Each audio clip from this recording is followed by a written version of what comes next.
Bismillahirrahmanirrahim. Assalamualaikum warahmatullahi taala wabarakatuh. Alhamdulillahi rabbil alamin. Wassalatu wassalamu ala habibina wa sayyidina wa maulana Muhammadinil karim wa ala alihi wa itratihi wa ashabihi ajma'in.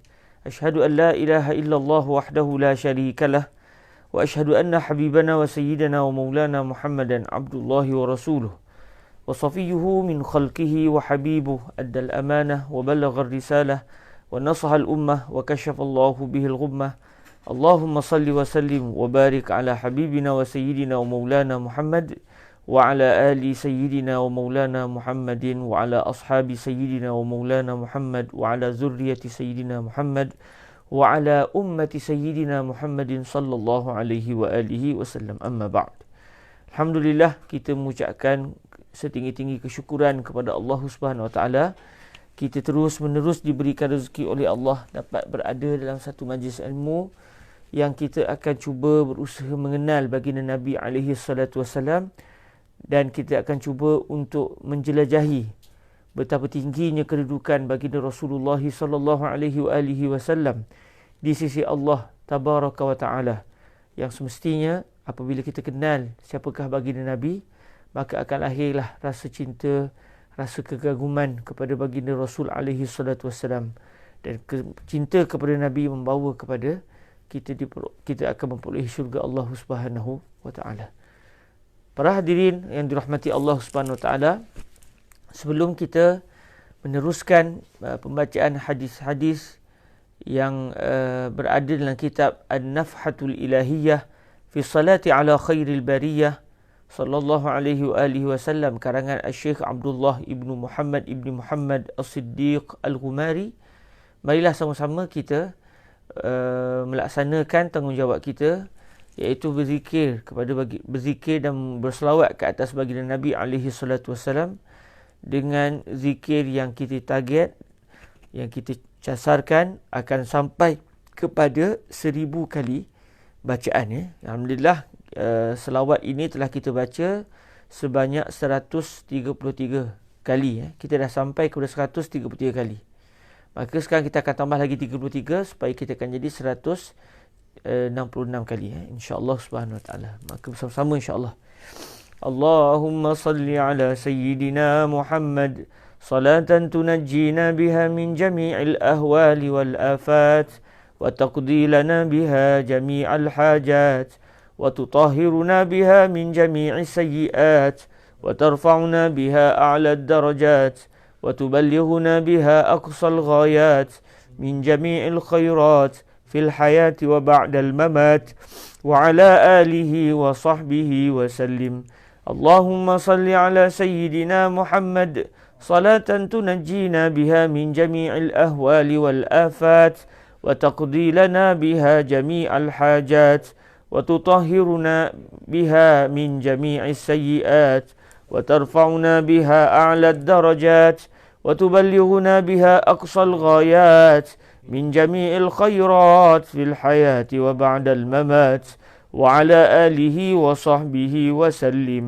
اللهم صل على سيدنا محمد صلاة تنجينا بها من جميع الأهوال والآفات وتقضي لنا بها جميع الحاجات وتطهرنا بها من جميع السيئات وترفعنا بها أعلى الدرجات وتبلغنا بها أقصى الغايات من جميع الخيرات في الحياة وبعد الممات وعلى آله وصحبه وسلم. اللهم صل على سيدنا محمد صلاة تنجينا بها من جميع الأهوال والآفات وتقضي لنا بها جميع الحاجات وتطهرنا بها من جميع السيئات وترفعنا بها أعلى الدرجات وتبلغنا بها أقصى الغايات من جميع الخيرات في الحياة وبعد الممات وعلى آله وصحبه وسلم. اللهم صل على سيدنا محمد صلاة تنجينا بها من جميع الأهوال والآفات وتقضي لنا بها جميع الحاجات وتطهرنا بها من جميع السيئات وترفعنا بها أعلى الدرجات وتبلغنا بها أقصى الغايات من جميع الخيرات في الحياة وبعد الممات وعلى آله وصحبه وسلم. اللهم صل على سيدنا محمد صلاة تنجينا بها من جميع الأهوال والآفات وتقضي لنا بها جميع الحاجات وتطهرنا بها من جميع السيئات وترفعنا بها أعلى الدرجات وتبلغنا بها أقصى الغايات من جميع الخيرات في الحياة وبعد الممات وعلى آله وصحبه وسلم. اللهم صل على سيدنا محمد صلاة تنجينا بها من جميع الأهوال والآفات وتقضي لنا بها جميع الحاجات وتطهرنا بها من جميع السيئات وترفعنا بها أعلى الدرجات وتبلغنا بها أقصى الغايات من جميع الخيرات في الحياة وبعد الممات وعلى آله وصحبه وسلم. اللهم صل على سيدنا محمد صلاة تنجينا بها من جميع الأهوال والآفات وتقضي لنا بها جميع الحاجات وتطهرنا بها من جميع السيئات وترفعنا بها أعلى الدرجات وتبلغنا بها أقصى الغايات من جميع الخيرات في الحياة وبعد الممات وعلى آله وصحبه وسلم. اللهم صل على سيدنا محمد صلاة تنجينا بها من جميع الأهوال والآفات وتقضي لنا بها جميع الحاجات وتطهرنا بها من جميع السيئات وترفعنا بها أعلى الدرجات وتبلغنا بها أقصى الغايات من جميع الخيرات في الحياة وبعد الممات وعلى آله وصحبه وسلم.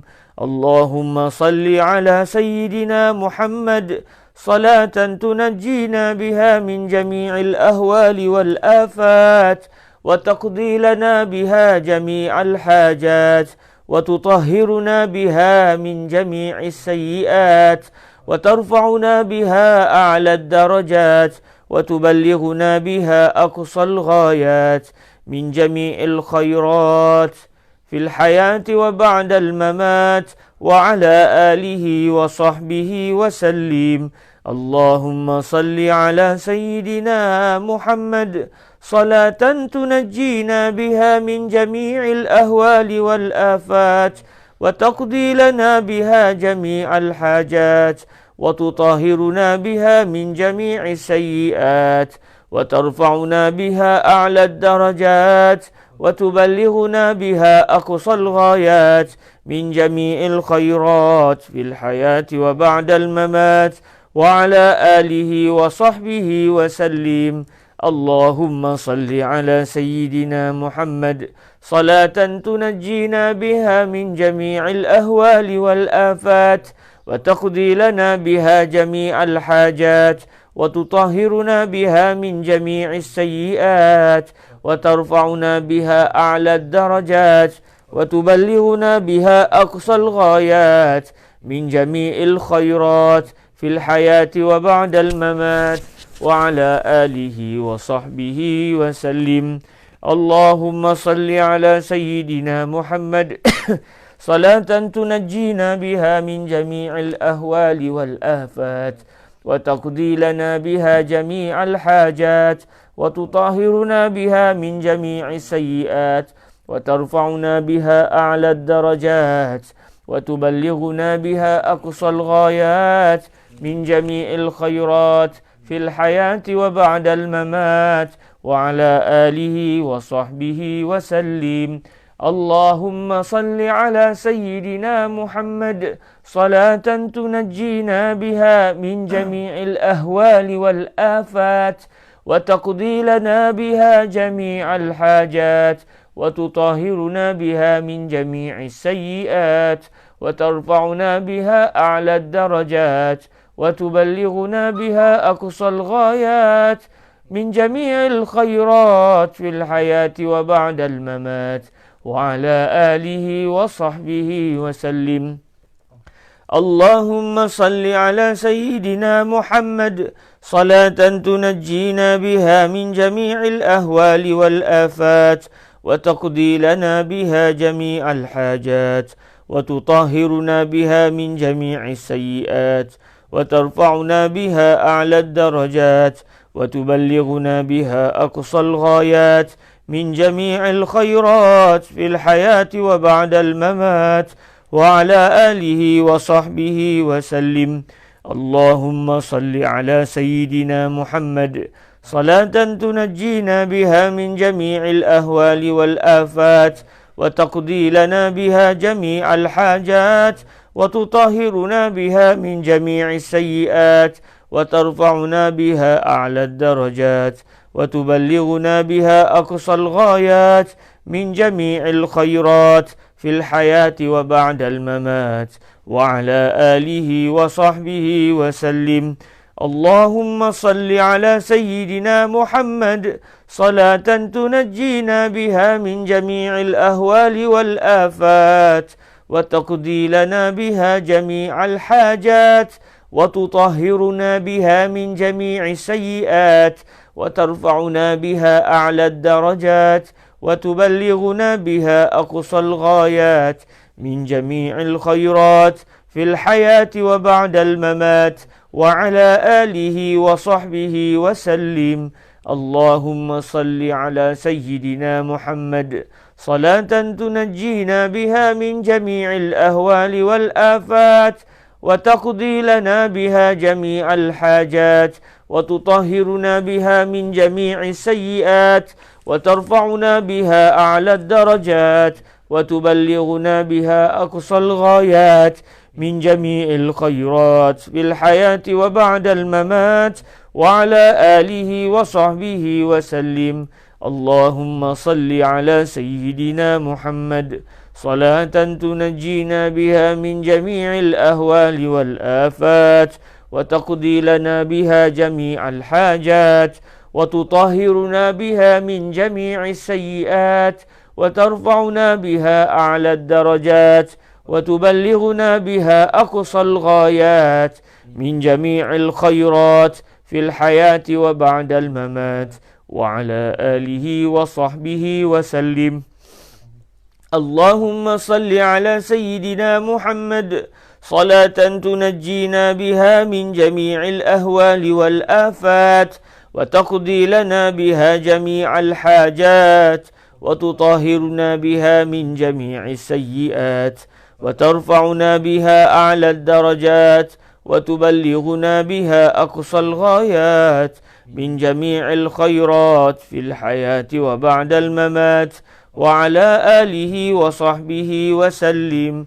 اللهم صل على سيدنا محمد صلاة تنجينا بها من جميع الأهوال والآفات وتقضي لنا بها جميع الحاجات وتطهرنا بها من جميع السيئات وترفعنا بها أعلى الدرجات وتبلغنا بها أقصى الغايات من جميع الخيرات في الحياة وبعد الممات وعلى آله وصحبه وسلم.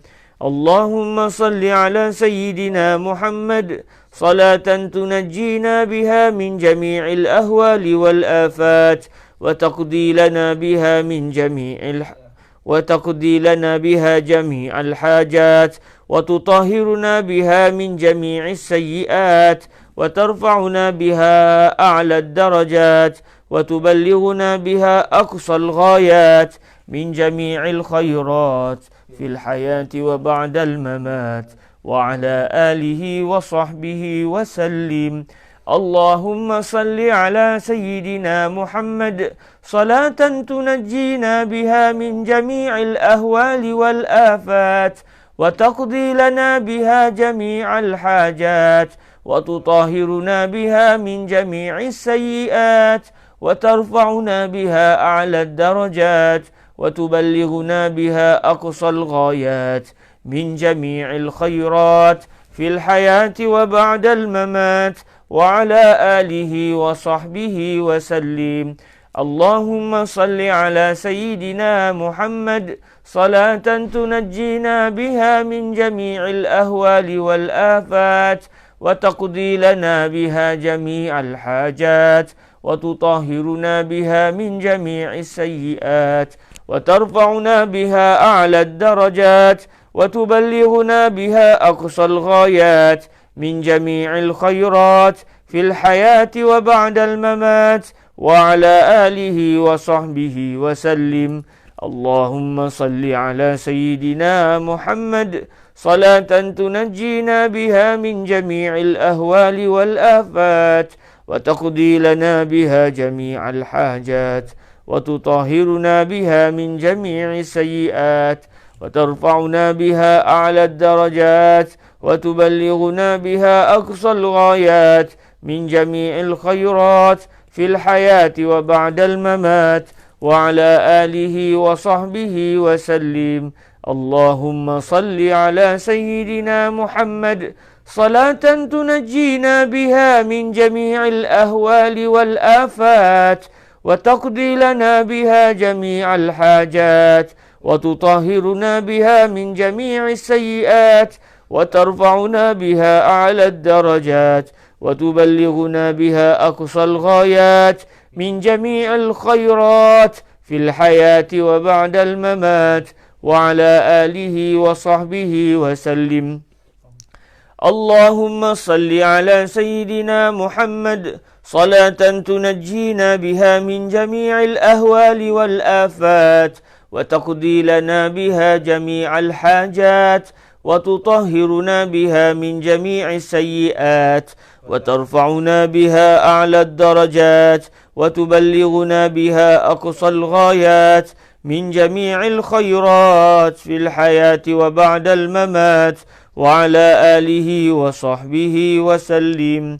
اللهم صل على سيدنا محمد صلاة تنجينا بها من جميع الأهوال والآفات، وتقضي لنا بها جميع الحاجات، وتطهرنا بها من جميع السيئات، وترفعنا بها أعلى الدرجات، وتبلغنا بها أقصى الغايات من جميع الخيرات في الحياة وبعد الممات، وعلى آله وصحبه وسلم.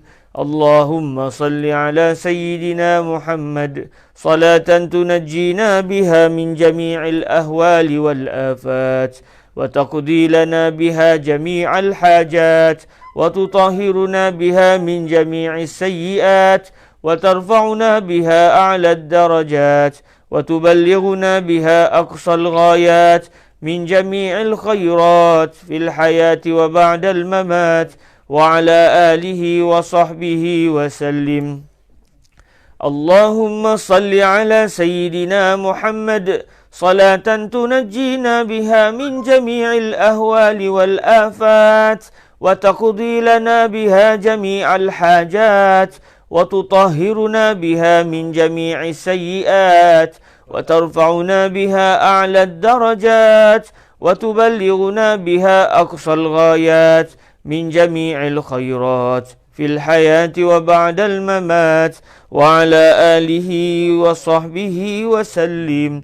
اللهم صل على سيدنا محمد صلاة تنجينا بها من جميع الأهوال والآفات، وتقضي لنا بها جميع الحاجات، وتطهرنا بها من جميع السيئات، وترفعنا بها أعلى الدرجات، وتبلغنا بها أقصى الغايات من جميع الخيرات في الحياة وبعد الممات، وعلى آله وصحبه وسلم. اللهم صل على سيدنا محمد صلاة تنجينا بها من جميع الأهوال والآفات، وتقضي لنا بها جميع الحاجات، وتطهرنا بها من جميع السيئات، وترفعنا بها أعلى الدرجات، وتبلغنا بها أقصى الغايات من جميع الخيرات في الحياة وبعد الممات، وعلى آله وصحبه وسلم. اللهم صل على سيدنا محمد صلاة تنجينا بها من جميع الأهوال والآفات وتقضي لنا بها جميع الحاجات وتطهرنا بها من جميع السيئات وترفعنا بها أعلى الدرجات وتبلغنا بها أقصى الغايات من جميع الخيرات في الحياة وبعد الممات وعلى آله وصحبه وسلم. Alhamdulillah Rabbil Alamin. Alhamdulillah, syukur kita kepada Allah Subhanahu Wa Taala, direzekikan Allah kita dapat lagi bertemu dan selesai kita melantunkan zikir-zikir berupa salawat kepada baginda Rasul alaihi salatu wassalam yang telah pun capai kepada 166.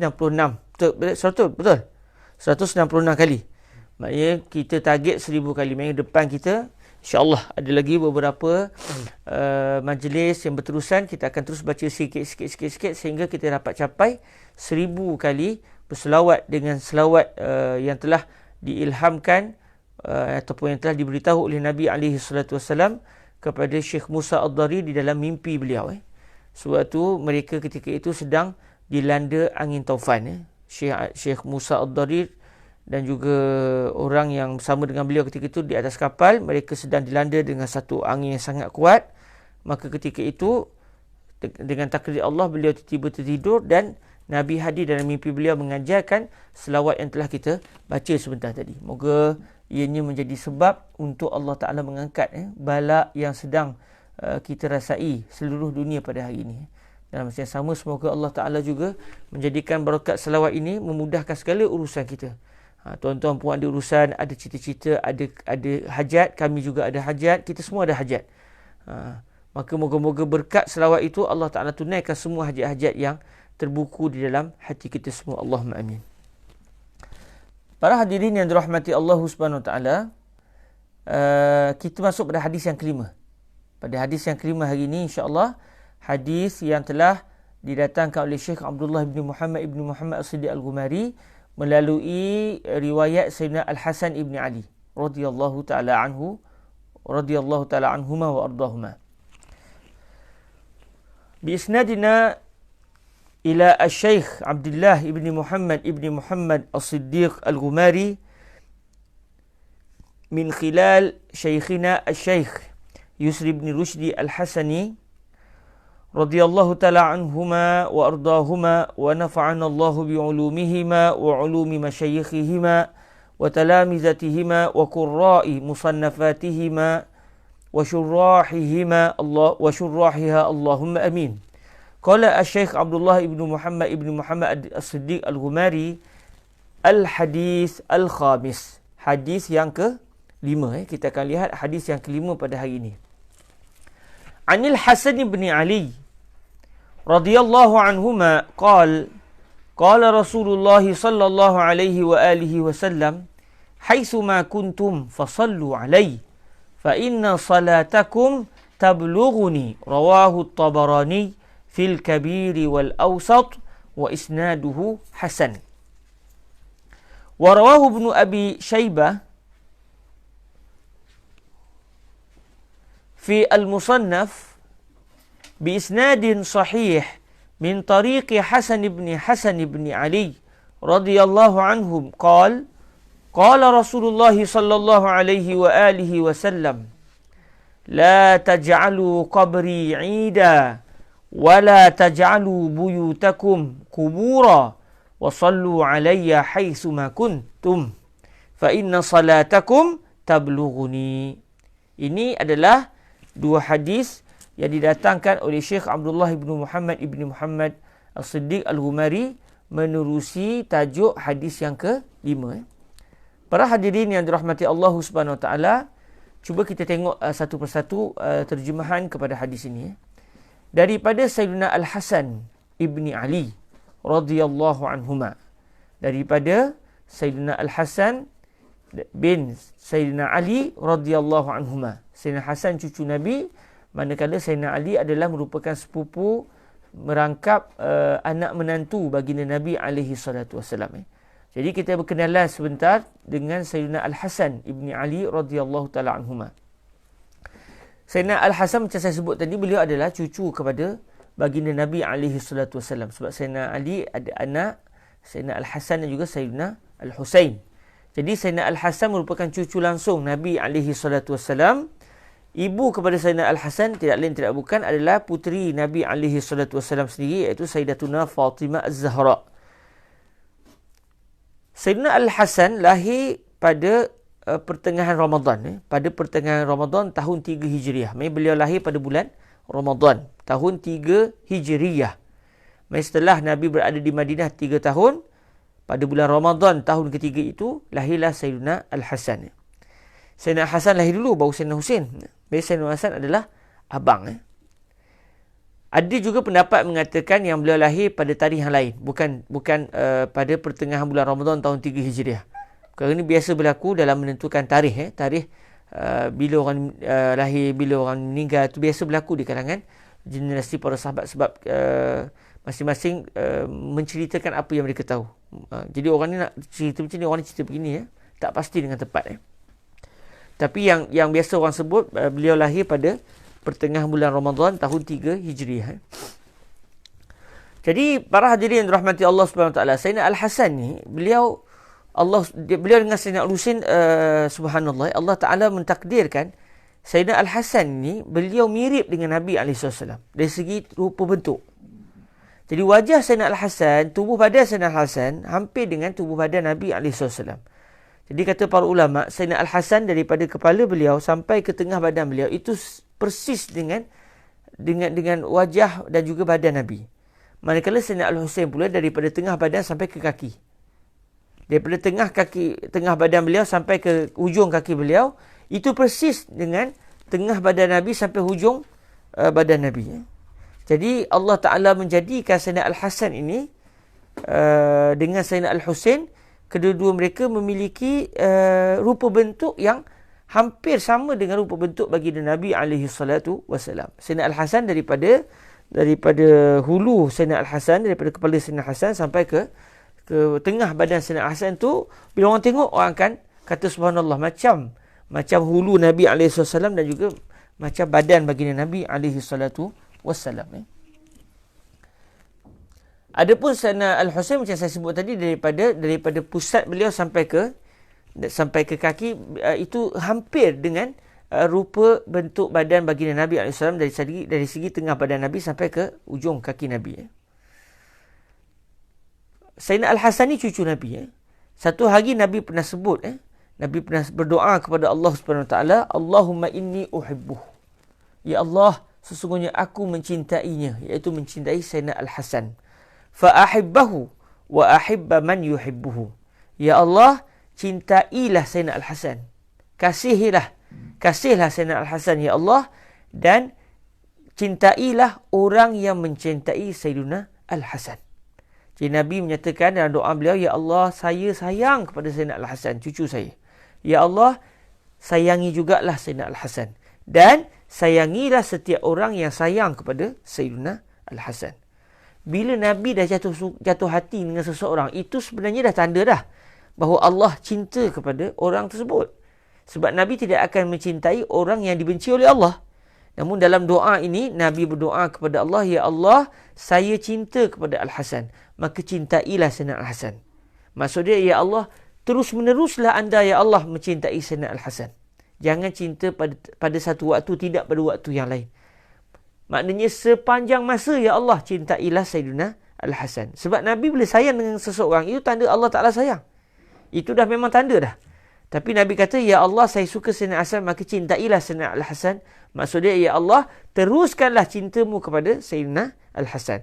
Kemudian Nabi kata satu lagi, ya Allah, cintailah siapa sahaja yang cinta kepada Sayyidina Al-Hasan. Ya Allah, kami bersaksi, ya Allah, kami semua cinta kepada Sayyidina Al-Hasan, sebagaimana kami cinta kepada Rasulullah, sebagaimana kami cinta kepada ayah kepada Sayyidina Al-Hasan, iaitu Sayyidina Ali, sebagaimana kami cinta kepada seluruh sahabat Nabi SAW, maka cintailah kami, ya Allah, ya Arhamar Rahimin. Allahumma amin. Jadi Sayyidina Al-Hasan ni maknanya banyaklah kalau kita tengok dalam kisah hidup beliau dan kisah hidup Nabi, ada beberapa sabdaan Nabi yang diriwayatkan oleh Sayyidina Al-Hasan, Dan Nabi juga pernah menceritakan apa yang bakal berlaku kepada Sayyidina Al-Hasan. Ketika Sayyidina Hasan masih lagi kecil. Ini tanda bahawa Nabi tahu perkara ghaib. Nabi tahu benda yang bakal berlaku. Sebab apa? Tidak mustahil. Sebab Allah Ta'ala bagi tahu Nabi.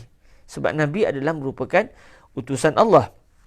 Oleh kerana Allah mengetahui semua perkara yang telah berlaku, sedang berlaku dan bakal berlaku, maka Allah memberitahu Sayyidina Nabi SAW apa yang bakal berlaku kepada Sayyidina Al-Hasan.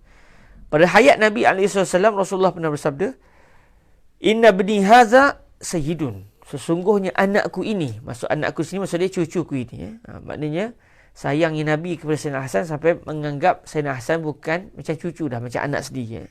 Sesungguhnya anakku ini adalah merupakan seorang sayyid, seorang ketua. Sayyid ni kita kata macam ketua. Jadi kata Syekh Yusri, sayyid ni, ketua ni siapa ketua? Ketua ni apabila orang itu, siapa yang dianggap sebagai penghulu, sebagai penguasa. Sebab Nabi kata sesungguhnya anakku ini adalah sayyid, iaitu seorang penghulu, orang besar. Jadi suatu hadis ini dihuraikan oleh Syekh Yusri, kata Syekh Yusri, maksud Nabi SAW sesungguhnya anakku ini adalah seorang sayyid, seorang ketua, seorang penghulu, adalah seseorang yang dianggap penghulu ni, kata Syekh Yusri, apabila dunia sudah berada di tangan dia, kekuatan sudah ada di tangan dia, tiba-tiba dia boleh lepaskan semua perkara itu kerana Allah. Ini baru dianggap ketua. Kalau dunia masih dalam hati dia, itu bukan ketua. Itu belum lagi dianggap sebagai ketua. Itu masih lagi hamba kepada dunia. Bukan dia ketua, bukan dia pemilik harta. Dia masih lagi menjadi hamba kepada harta. Namun kalau sudah kekuatan semua di tangan, tetapi dalam masa yang sama sanggup dilepaskan semuanya kerana Allah Subhanahu Wa Taala, maka itulah tanda orang itu mempunyai sifat ketua, sifat seorang penghulu, orang besar, berjiwa besar. Jadi Nabi SAW pernah bersabda, Inna bni haza sayyidun la'alla Allah an yuslih bihi baina fi'ataini azimatain minal muslimin. Moga-moga, kata Nabi, moga-moga Allah akan memperbaiki dengan sebab anakku ini, iaitu dengan sebab Sayyidina Al-Hasan, moga-moga Allah akan memperbaiki dua kumpulan besar di kalangan orang Muslim. Baik, moga-moga Allah akan memperbaiki hubungan dua kumpulan besar kaum muslimin yang bertelagah dengan sebab siapa? Dengan sebab Sayyidina Al-Hasan. Baik, dengan sebab Sayyidina Al-Hasan, dua kumpulan yang asal bertelagah akhirnya tak jadi bertelagah. Nabi kata moga-moga. Kalimah la'alla dalam ucapan Nabi dan juga dalam ucapan Allah SWT tu maksud dia litahqiq. Ucapan la'alla kita, la'alla ni maknanya moga-moga. Dalam bahasa Arab bila sebut la'alla ni maksud dia kita tak pasti lagi berlaku ke tidak. Sebab tu kita kata moga-moga, entah-entah. Moga-moga, baik harapan kita, moga-moga Allah Ta'ala akan perkenankan dan laksanakan. Tapi mungkin jadi, mungkin tidak jadi. Itu pada ucapan kita selaku orang yang tak dapat wahyu. Namun, apabila ucapan itu keluar daripada firman Allah SWT atau sabdaan Nabi SAW, maka la'alla yang asal maknanya bermaksud moga-moga, dia bukan lagi bermaksud moga-moga. Dia bermaksud memang pasti. Buktinya, apa yang disebut oleh Nabi memang berlaku. Apa yang disebut oleh Nabi memang berlaku. Iaitu kita semua tahu sejarah kaum muslimin bermula pada era akhir Sayyidina Uthman ibn Affan radhiyallahu taala anhu, maka orang sudah mula membawa fitnah. Orang bawa fitnah dan ajak masyarakat kaum muslimin ketika itu untuk memberontak dan tidak memberontak ke atas Sayyidina Uthman. Dengan pelbagai alasan lah fitnah-fitnah yang disebarkan ketika itu. Kata bukan Sayyidina Hasan, Sayyidina Uthman. Katanya orang kata Sayyidina Uthman ni tidak adil lah, utamakan kaum keluarga lah, bagi jawatan-jawatan besar hanya kepada keluarga lah. Jadi ada orang-orang jahat ketika itu cuba meniupkan perasaan benci kepada Sayyidina Uthman. Dan akhirnya sampai ke muncaknya, sampai sewaktu para sahabat ketika itu banyak yang menunaikan haji. Pada musim haji, ramai para sahabat keluar daripada Madinah menuju ke kota Makkah Al-Mukarramah. Maka ketika itu golongan pemberontak ini mengambil peluang untuk pergi ke Madinah. Dalam keadaan para sahabat ramai tak ada, mereka mengepung rumah Sayyidina Osman, dan tidak membenarkan Sayyidina Osman pergi ke masjid, keluar dari rumah dan sebagainya. Dan akhirnya sampai satu ketika mereka panjat rumah Sayyidina Osman dan mereka membunuh Sayyidina Osman yang ketika itu sedang berpuasa. Takdir Allah Ta'ala berlaku kepada Sayyidina Osman, dan Sayyidina Osman pun dah tahu yang beliau akan mati syahid. Memang beliau dah tahu sebab Nabi juga yang beritahu. Nabi pernah sebut usbud Uhud, ketika Nabi dengan Sayyidina Abu Bakar, Sayyidina Umar dan Sayyidina Osman ketika itu berada di atas bukit Uhud. Ketika itu sewaktu Nabi berada di atas gunung Uhud bergegar. Kata para ulama kerana gunung Uhud sangat cinta pada Nabi. Bila benda cinta kepada seseorang ni, bila dia bertemu dengan kekasih dia jadi tak keruan tau. Macam kita lah, bila kita sayang dengan seseorang, tiba-tiba orang tu ada depan mata kita, mau kita jadi macam tak tentu hala, jadi nak cakap pun tak nak betul sebab terlalu teruja. Jadi ketika Nabi ketika itu berada di atas gunung Uhud, maka gunung Uhud kerana begitu rasa gembira adanya Nabi, beliau jadi macam tak dapat nak kawal. Allah, kalau kiranya kalau kita faham gunung Uhud ni bukan orang tapi Allah Ta'ala jadikan gunung Uhud ketika itu berperasaan. Memang gunung Uhud ada perasaan, cuma kita je tak nampak dia ada perasaan. Buktinya Nabi pernah kata, haza jabalun yuhibbuna wa nuhibbuh. Ini adalah satu gunung, dia cinta kepada kami dan kami juga cinta kepada dia. Gunung Uhud. Sampai ke hari ni kalau orang pergi Madinah mesti ke gunung Uhud. Sebab apa? Orang tengok gunung Uhud, orang tengok Nabi. Sebab pada gunung Uhud itu ada cinta Nabi SAW. Subhanallah. Jadi ketika Nabi, Sayyidina Abu Bakar, Sayyidina Umar dan Sayyidina Osman berada di atas gunung Uhud itu, bergegar gunung Uhud kerana tidak dapat menahan diri dari segi menanggung cintanya kepada Nabi. Lalu Nabi menghentakkan kaki Nabi. Nabi hentakkan kaki Nabi di gunung Uhud. Nabi kata, usbud Uhud. Tetaplah kamu Uhud, jangan bergerak-gerak. Kerana sesungguhnya di atasmu ada seorang Nabi, seorang siddiq dan 2 orang syahid. Sebab di atasmu sekarang ada seorang Nabi. Siapa? Nabi Muhammad. Seorang yang siddiq, yang sangat membenarkan Nabi. Siapa? Sayyidina Abu Bakar dan 2 orang syahid. Maksudnya 2 orang yang akan mati syahid, iaitu Sayyidina Umar dan juga Sayyidina Osman. Sayyidina Umar mati dibunuh sewaktu sedang solat subuh. Sayyidina Osman meninggal dunia sewaktu dikepung. Ketika golongan pemberontak bangun, panjat rumah Sayyidina Osman dan membunuh Sayyidina Osman di dalam rumah beliau sendiri. Dan mereka pada asalnya tidak mahu kebumikan Sayyidina Osman di dalam kawasan Baqi'. Jahatnya mereka ni, bencinya mereka kepada Sayyidina Osman sampai mereka tak nak kebumikan Sayyidina Osman di Baqi'. Sedangkan Baqi' itu merupakan perkuburan kaum muslimin zaman-berzaman daripada zaman Nabi lagi. Zaman Nabi, Sayyidina Abu Bakar, zaman Sayyidina Umar, hatta pada zaman Sayyidina Osman pun tiba-tiba sebagai seorang khalifah ketika itu yang telah dibunuh pula, mereka tak nak pula letakkan Sayyidina Osman, kebumikan Sayyidina Osman di perkuburan Al-Baqi'. Sebab tu kalau hari ini kalau kita pergi ziarah makam Sayyidina Osman, maka Sayyidina Osman agak jauh ke depan. Sebab zaman itu perkuburan Sayyidina Osman bukan lagi dalam Baqi', dia di luar Baqi'. Pada zaman Sayyidina Osman, Baqi' tidak seluas hari ini. Perkuburan Baqi' itu adalah satu kawasan yang tidak sebesar hari ini, dan makam Sayyidina Osman itu lokasinya di luar Baqi' pada zaman Sayyidina Osman. Namun oleh kerana selepas itu makin lama ramai orang meninggal, orang pun buka lagi, besarkan kubur. Akhirnya kubur Sayyidina Osman termasuk sekali dalam Baqi' pada hari ini. Namun zaman Nabi dulu kubur Sayyidina Osman di luar Baqi'. Zaman Sayyidina Osman pun kubur Sayyidina Osman di luar Baqi'. Jadi bila berlaku perkara itu, pemberontakan itu dan membawa kepada kesyahidan Sayyidina Osman Ibn Affan radhiyallahu anhu, maka kucak-kacirlah kaum muslimin ketika itu. Di saat kucak-kacir itulah akhirnya kaum muslimin telah melantik Sayyidina Ali bin Abi Talib karamallahu wajhah untuk menjadi khalifah.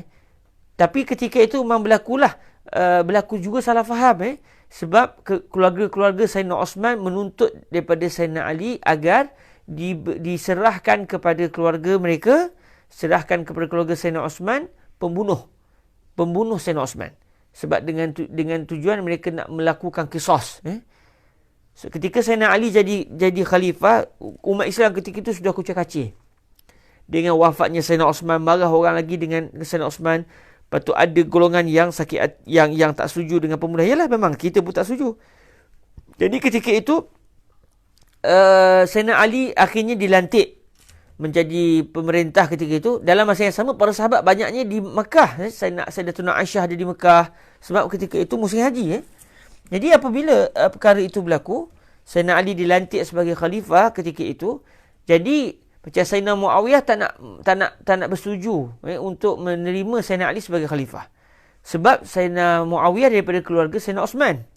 Jadi kata Syekh Hussein bin Rushdi Al-Hasani, Sayyidina Muawiyah menuntut daripada Sayyidina Ali serahkan pembunuh Sayyidina Osman. Sebab yang membunuh Sayyidina Osman akhirnya bergabung dengan tentera Sayyidina Ali. Sayyidina Ali minta kaum muslimin terima dulu beliau sebagai khalifah. Terima dulu beliau sebagai khalifah. Sebab masa tu ada yang terima, ada yang tak terima. Ada yang bai'ah, ada yang tak bai'ah. Sayyidina Muawiyah tidak mahu bai'ah Sayyidina Ali sebagai khalifah. Jadi ketika itu Sayyidina Ali berpendapat, kata Syekh Husri, biar beliau pegang sebagai pemerintah dulu. Bila pegang sebagai pemerintah dan semua orang redha beliau sebagai pemerintah, maka beliau akan cuba menyelesaikan dengan baik. Lalu akhirnya kalau betul lah semua orang akan terima Sayyidina Ali sebagai khalifah, dia akan menyebabkan keamanan kembali semula. Sebab ketika itu suasana kucak-kacir. Bila suasana sudah aman, sudah tenang, maka ketika itulah baru boleh dibuat proses penghakiman. Sebab mana boleh main tangkap atau main bunuh? Walaupun ada orang kata fulan bin fulan telah membunuh Sayyidina Osman, tapi perlu diadili. Walaupun orang dah kata dah fulan bin fulan membunuh, tak boleh main tangkap begitu. Kena tanya dulu kenapa kamu bunuh? Adakah kamu kena paksa? Adakah kamu gila? Apa semua? Semua itu perlu kepada proses undang-undang. Dalam suasana kelang kabut, macam mana proses undang-undang nak berlaku? Jadi Sayyidina Ali, kata Syekh Husri bin Rushdi Al-Hasani, minta para sahabat tolong terima beliau terlebih dahulu sebagai khalifah supaya suasana jadi reda balik, baru beliau boleh melaksanakan tanggungjawab beliau sebagai khalifah untuk mengadili pembunuh-pembunuh Sayyidina Osman. Tetapi di sebalik sana pula, berita yang sampai kepada pihak sana, Sayyidina Ali tak nak melakukan hukuman qisas kepada pembunuh Sayyidina Osman. Jadi marahlah para sahabat Nabi, Sayyidatuna Aisyah marah, kemudian Sayyidina Muawiyah pun tak setuju. Kenapa? Seakan-akan Sayyidina Ali tak nak mahu menyerahkan pembunuh Sayyidina Osman, sedangkan Allah Ta'ala mewajibkan hukuman qisas ke atas pembunuh. Jadi nampak tak? Sebenarnya ketika itu berlaku salah faham. Bukan nak cakap apalah tuan-tuan, kita hari ni ada handset dengan ada maklumat pun boleh salah faham. Berita sampai tak tentu hala. Orang ni kata macam ni, orang ni kata macam ni. Nak pula isu politik. Allah, lagi pening kepala. Orang ni kata sebenarnya berlaku macam ni. Orang ni kata tak berlaku gini. Kita jadi pening kepala.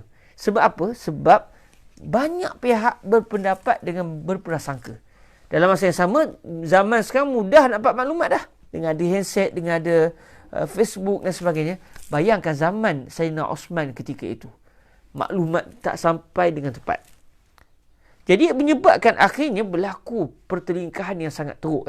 Sayyidina Osman sudah syahid, Sayyidina Muawiyah dan juga kaum kerabat Sayyidina Osman yang lain, begitu juga dengan para sahabat yang lain seperti Sayyidatuna Aisyah dan sebagainya, menganggap Sayyidina Ali tak nak menyerahkan pembunuh. Ini dah bercanggah dengan syarak. Sebab Allah Ta'ala kata apa? Ya ayyuhallazina amanu kutiba alaikumul qisasu fil qatlah. Sayyidina Ali pula berpendapat, macam mana aku nak laksanakan hukuman qisas sedangkan suasana kelang kabut. Jadi biarlah tenang dulu. Bila dah tenang, baru buat proses mahkamah dengan cermat, tidak terburu-buru. Tambah pula, pembunuh itu bergabung dalam kumpulan Sayyidina Ali. Lagi menambahkan persepsi buruk kepada Sayyidina Ali. Tengok, Sayyidina Ali nak bela pembunuh-pembunuh. Sebab pembunuh-pembunuh tu semua dah jadi penyokong Sayyidina Ali. Nampak tak? Bagaimana orang boleh ambil peluang untuk memanaskan lagi suasana. Menyebabkan umat Islam berpecah teruk ketika itu. Dan tak selesai juga. Akhirnya berlaku perang apa semua dengan sesama para sahabat. Dalam masa yang sama, masing-masing menganggap mereka benar. Tengok beza walaupun mereka sampai kepada peperangan, sampai berlaku perang Jamal, tetapi masing-masing tidak berniat untuk dunia. Masing-masing melihat ini adalah tanggungjawab mereka untuk melaksanakan syarak. Nampak Sayyidina Muawiyah bukan sebab gila jadi nak jadi raja, tak. Tapi atas dasarkan ini tak adil. Kita kena laksanakan syariat, nampak. Masing-masing berperang hatta sampai kepada berperang sebab zaman itu dengan maklumat tak selesai, bila orang ni dah bawa satu kumpulan tentera, takkan kumpulan ni tak bersedia. Jadi masing-masing terpaksa bersedia dalam keadaan maklumat tak jelas. Menyebabkan akhirnya berlaku peperangan antara para sahabat Namun sebagaimana yang kita belajar daripada para ulama kita, Al-Asy'ariyah dan juga Al-Maturidiyah, para ulama Ahlussunnah wal Jamaah, para sahabat, bagi yang kita belajar daripada para ulama kita, hendaklah kita berpendapat para sahabat walaupun mereka sampai kepada perperangan sesama mereka, istilahnya perang saudara lah. Perang saudara dulu zaman Nabi, masing-masing bawah satu payung, bawah Nabi, masing-masing mendapat pendidikan yang sama daripada Nabi. Namun akhirnya selepas Nabi wafat sampai kepada pembunuhan. Jadi kata para ulama kita, para sahabat walaupun sampai kepada peperangan, sebenarnya mereka berperang pun kerana Allah, bukan kerana gila kepada jawatan. Tak ada tersematlah hati sahabat gila kepada dunia. Macam mana mereka nak gila kepada dunia sedangkan mereka mendapat sentuhan langsung daripada Nabi alaihi salatu wassalam, mendapat pentarbihan langsung daripada Nabi. Cuma atas dasar salah faham menyebabkan akhirnya golongan Sayyidina Muawiyah menganggap golongan Sayyidina Ali salah. Golongan Sayyidina Ali pula menganggap golongan Sayyidina Muawiyah, Sayyidatuna Aisyah yang salah sebab tidak menunggu waktu yang sesuai. Takkan kita nak main serah orang macam tu, mesti dengan undang-undang hendaklah berlaku adil walaupun kepada pembunuh tu sendiri. Jadi berlakulah salah faham dan bawa kepada peperangan. Jadi dalam isu ini, dalam isu pertelingkahan sesama para sahabat yang kita dapat daripada Ahlussunnah wal Jamaah, semua para sahabat yang terlibat, sebab ada juga sahabat yang tak terlibat, Sayyidina Anas. Kalau tak silap saya, Sayyidina Anas terlibat tidak? Saya tak ingat saya tepat. Sayyidina Abdullah bin Umar terus tak nak terlibat, tak mau ikut kumpulan Sayyidina Ali, tak nak ikut kumpulan Sayyidina Muawiyah, sebab beliau tak tahu mana satu yang betul. Supaya beliau tidak berlaku menzalimi mana-mana pihak, beliau ambil sikap berkecuali. Sama dengan Sayyidina Abu Bakrah. Bukan Abu Bakar, Sayyidina Abu Bakar dah meninggal lama dah. Ada seorang sahabat Nabi yang bernama Abu Bakrata Al-Thaqafi. Beliau pun ambil sikap yang sama. Ada sahabat Nabi patahkan terus pedang. Supaya apa? Supaya tak ada dah senjata. Jadi kalau orang nak suruh perang pun, lepas ni tiba-tiba nak terlibat dengan kumpulan, pedang dah tak ada. Patah dah pedang. Maknanya sampai ada para sahabat tak tahu nak buat keputusan sebab yang ni ke yang ni yang betul ni? Tak tahu. Menyebabkan ada 3 kumpulan ketika itu, bersama Sayyidina Ali, bersama Sayyidina Muawiyah dan juga ada yang berkecuali. Seperti Sayyidina Abdullah ibn Umar ibn Al-Khattab radhiyallahu ta'ala anhum. Radhiyallahu ta'ala anhuma. Jadi, peperangan demi peperangan berlaku, berlanjutan sehingga akhirnya syahid Sayyidina Ali. Juga dibunuh. Sayyidina Ali juga dibunuh sewaktu beliau nak berwuduk, nak sembahyang subuh. Ditikam. Dan akhirnya selepas itu, Sayyidina Ali pun syahid. Jadi, Sayyidina Abu Bakar meninggal, tidak dibunuh. Sayyidina Umar dibunuh, Sayyidina Osman dibunuh, Sayyidina Ali dibunuh. Itu dalam keadaan tu Khulafa Ar-Rasyidun tu. Nak katanya tuan-tuan, orang baik walaupun jadi pemimpin, kadang-kadang rakyat tetap juga tidak dapat menerima kebaikan pemimpin. Dalam keadaan ini semua kibar aulia ni. Tapi nak katanya begitulah. Dalam arena politik ini, kadang-kadang walaupun pemimpin baik sekalipun, kadang-kadang tetap akan diuji Allah Subhanahu Wa Taala dengan rakyat yang punya otak yang pelbagai. Jadi akhirnya selepas Sayyidina Ali syahid, Sayyidina orang telah mula berbeza pendapat siapa nak jadi khalifah selepas Sayyidina Ali. Golongan Sayyidina Muawiyah awal-awal lagi memang tak setuju dengan Sayyidina Ali. Jadi selepas kesyahidan Sayyidina Ali, jadi ada yang telah melantik membai'ah Sayyidina Muawiyah sebagai khalifah. Dan ada pula yang melantik Sayyidina Al-Hasan ibnu Sayyidina Ali sebagai khalifah. Maka ketika itu sampai ada 2 khalifah. Ada kumpulan melantik Sayyidina Muawiyah, ada kumpulan melantik Sayyidina Al-Hasan. Dalam masa yang sama, yang paling banyak sokongan, paling banyak bilangan tentera, paling kuat sebenarnya adalah kumpulan Sayyidina Al-Hasan. Paling kuat sikit adalah Sayyidina Al-Hasan. Jadi ketika itu dalam peperangan, sebab masa tu pun kira macam nak berlaku dan hampir-hampir nak berlaku perang jugalah. Sebab isunya salah faham. Masing-masing tak jelas sebab maklumat tidak seperti pada hari ini. Tak payah cakap lah macam saya sebut tadi. Maklumat kita boleh dapat hari ni pun tetap juga kita boleh salah faham. Kenapa? Kerana mainan politik ketika itu menyebabkan maklumat tak jelas.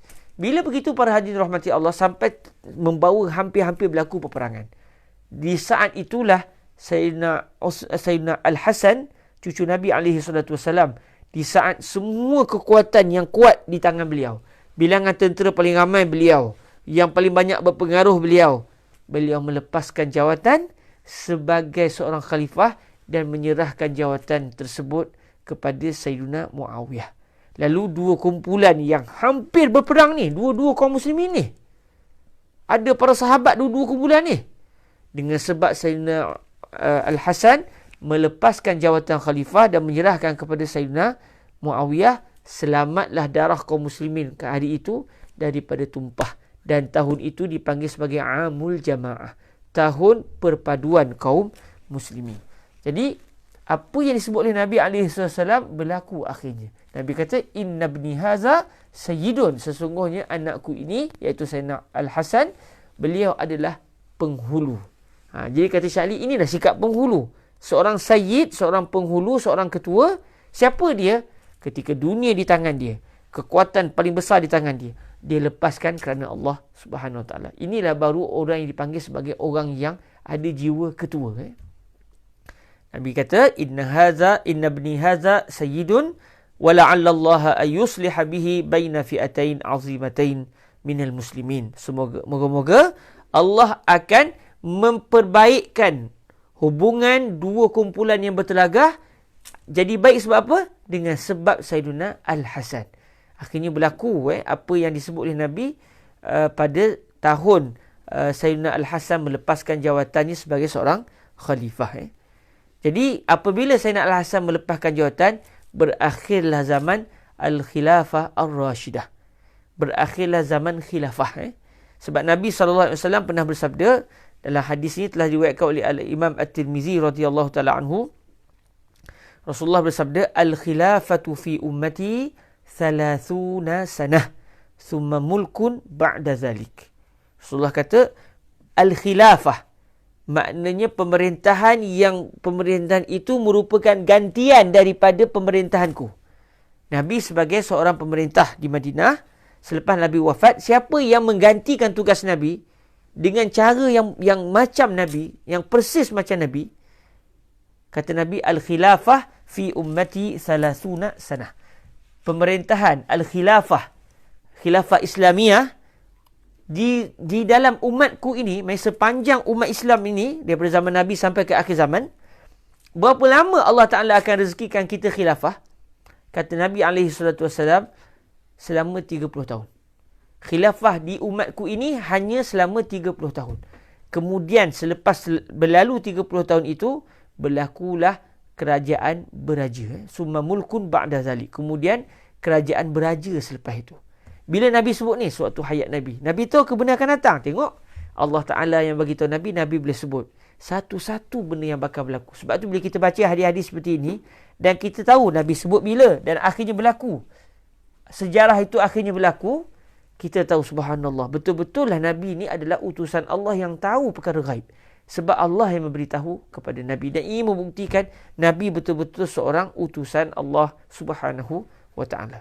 Jadi kata Syekh Yusri bin Rushdi Al-Hasani, 30 tahun itu sebenarnya bermula pada zaman Sayyidina Abu Bakar, disambung dengan Sayyidina Umar, disambung dengan Sayyidina Osman, disambung dengan Sayyidina Ali. Sebenarnya waktunya adalah 29 tahun 6 bulan.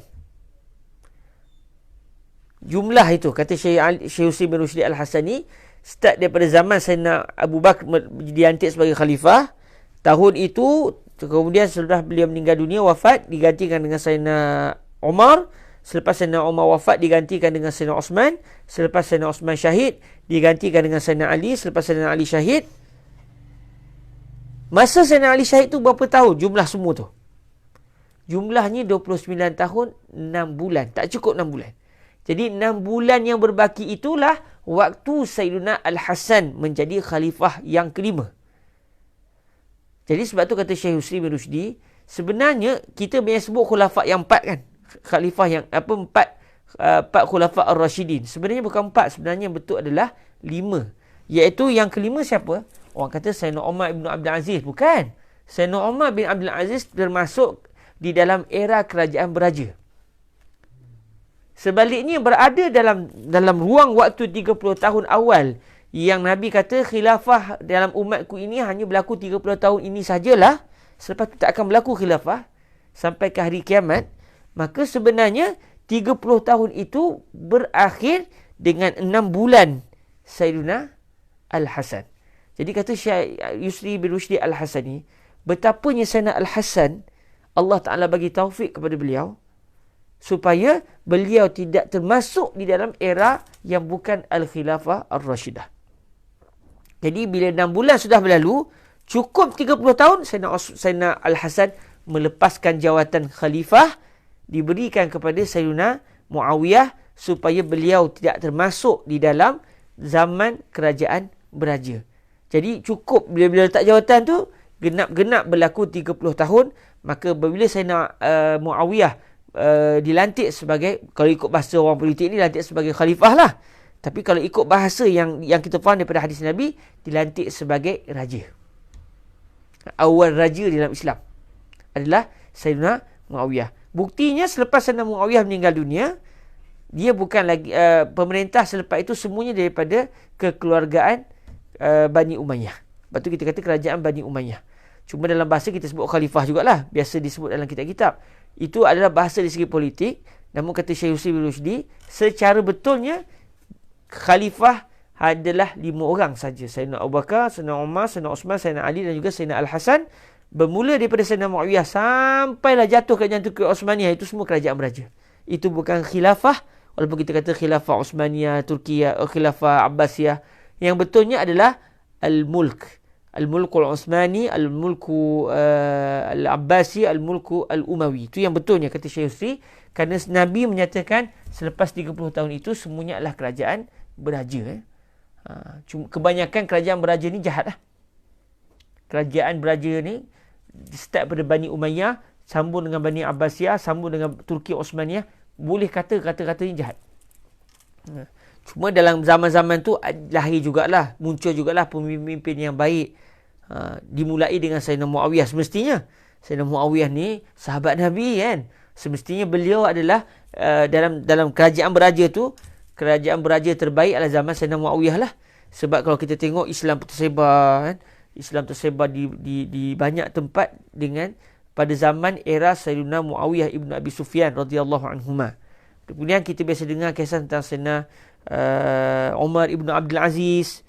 Kemudian kita biasa dengar kisah Salahuddin Al-Ayyubi. Ini semua raja-raja soleh. Kemudian kita dengar kisah Sayyidina Harun Ar-Rashid. Raja-raja soleh. Tapi tak banyak. Berbanding dengan kebanyakan yang lain, semuanya jahat, semuanya kaki harap. Banyak yang kaki harap, banyak yang jahat, banyak yang bunuh kaum muslimin. Kalau kita tengok sampai berlaku peperangan, berlaku pembunuhan yang teruk pada kaum muslimin. Bayangkan sampai para sahabat ramai yang meninggal dunia. Berlaku pada zaman Yazid ibnu Muawiyah, Sayyidina Al-Husain akhirnya dipenggal kepala. Dahsyat. Dahsyat. Jadi kalau ikut Syekh Yusri, kata beliau, zaman kita sekarang ni, yang kita tengok macam kerajaan pun tak elok, ini pun tak elok. Kalau dibandingkan dengan zaman dulu, kita lagi tenang sebenarnya. Kerajaan kita hari ni lagi tenang. Tak adalah pembunuhan kerja tiap hari angkat orang bunuh macam tu je. Masih lagi walaupun ada yang kena bunuh, ada yang kena zalim. Tapi tidak seteruk pada zaman kerajaan Bani Umayyah, Abbasiyah dan juga Osmaniyah satu ketika dahulu. Poin yang saya nak sebutnya, Sayyidina Al-Hasan ibni Sayyidina Ali radhiyallahu ta'ala anhuma ini, beliau adalah penutup kepada era Al-Khilafah Ar-Rashidah.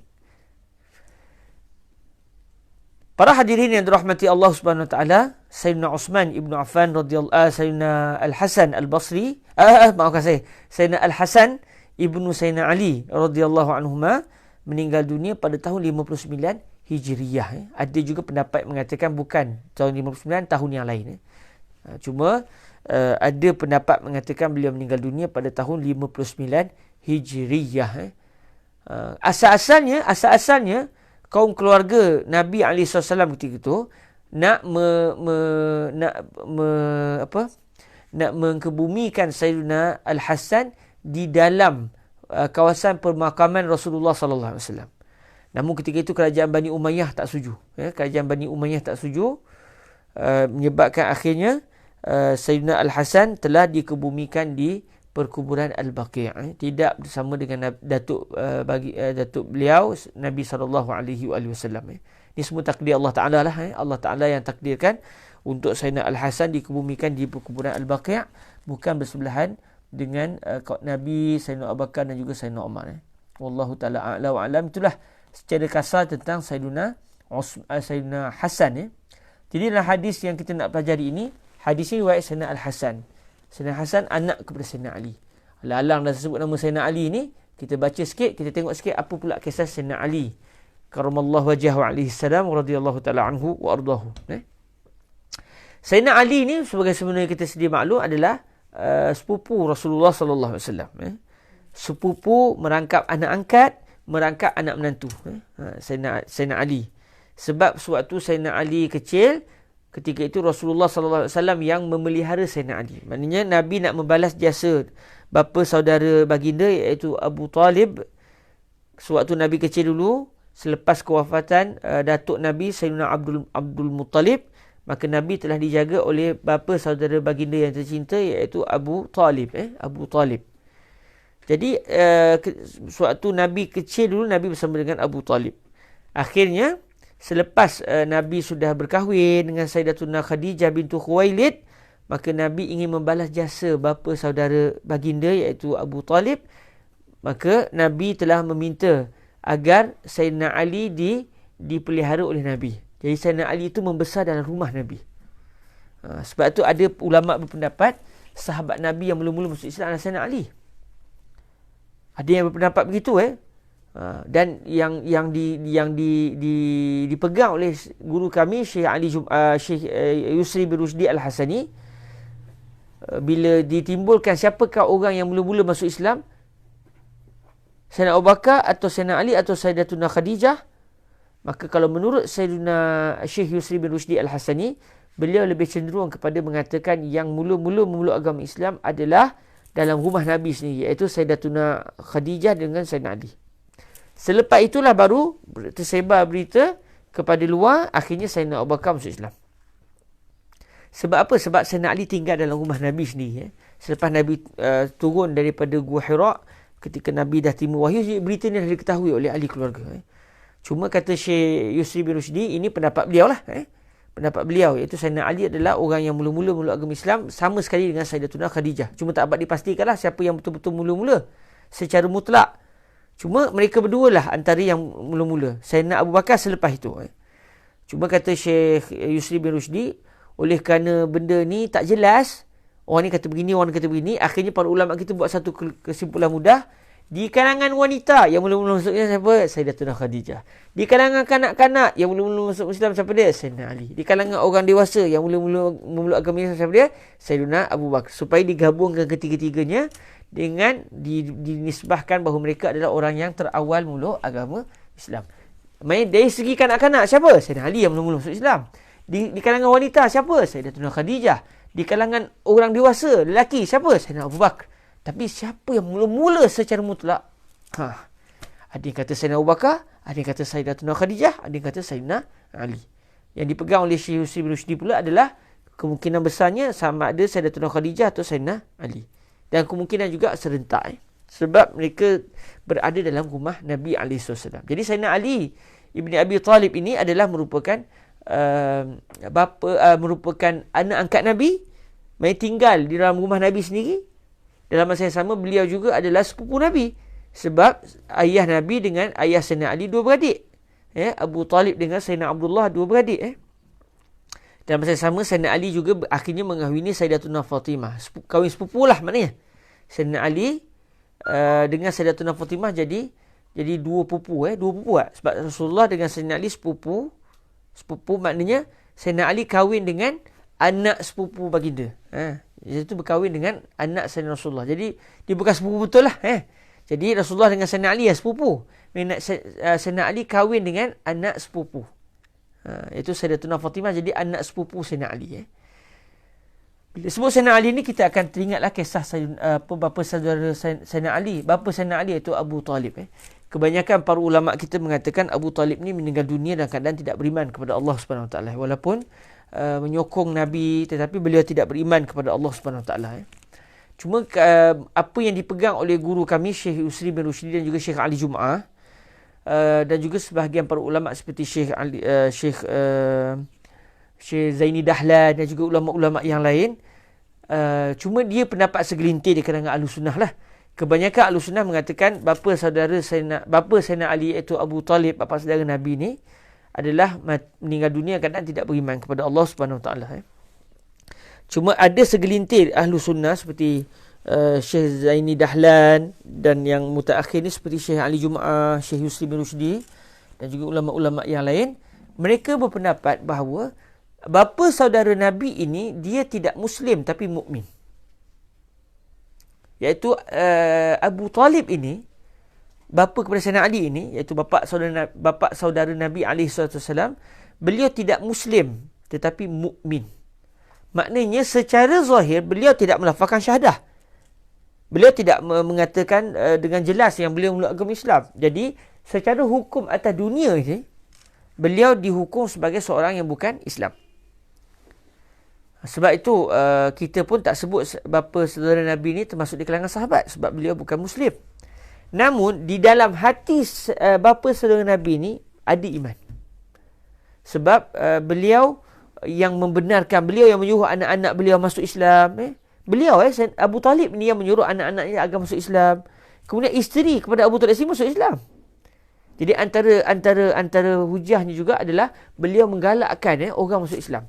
Dan banyak dan dijumpai juga ucapan beliau yang kalau kita teliti, beliau mengatakan sesungguhnya agama yang terbaik adalah agama anak saudaraku. Jadi ayat-ayat begini menunjukkan bahawa beliau dalam hati beliau beriman. Dia yakin betul-betul Allah Ta'ala itu Tuhan. Yakin betul-betul Nabi Muhammad adalah utusan Allah. Cuma tidak melafazkan dua kalimah syahadah. Tambah lagi dengan hadis yang Nabi mengatakan bahawa Abu Talib akan diberikan azab dalam api neraka dengan azab paling ringan sekali. Azab paling ringan ni orang mukmin je terima. Orang mukmin je terima azab paling ringan ni.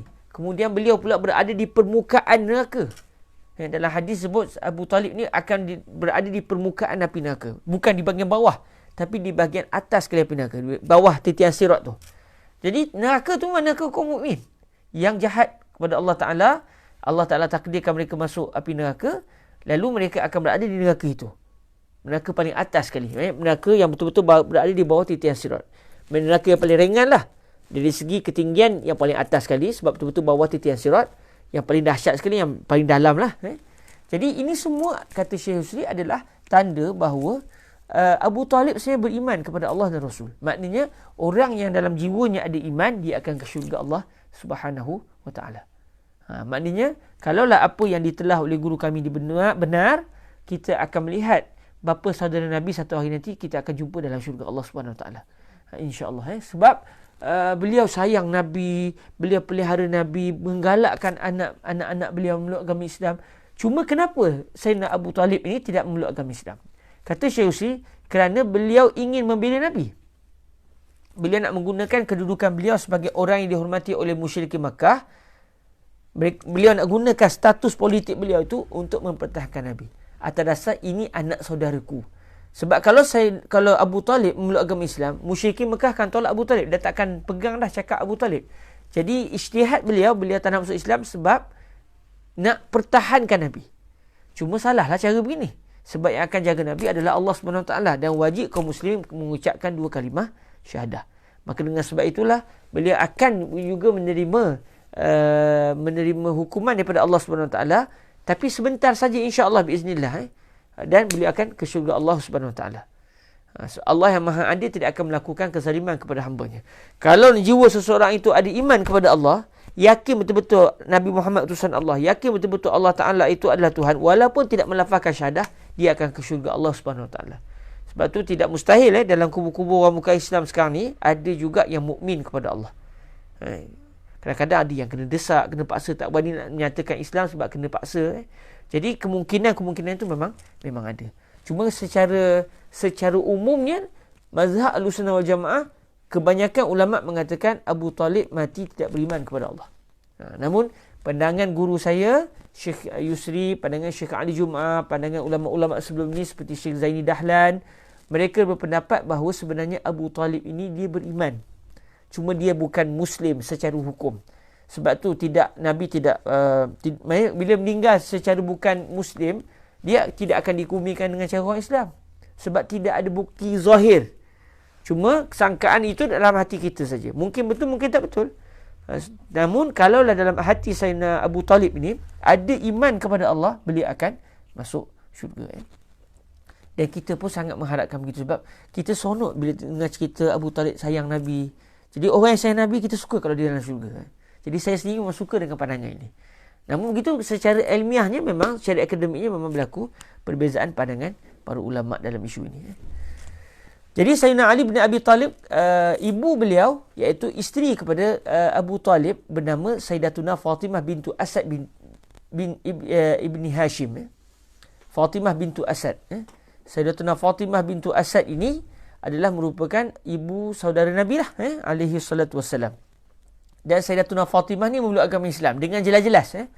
Memang merupakan sahabat Nabi.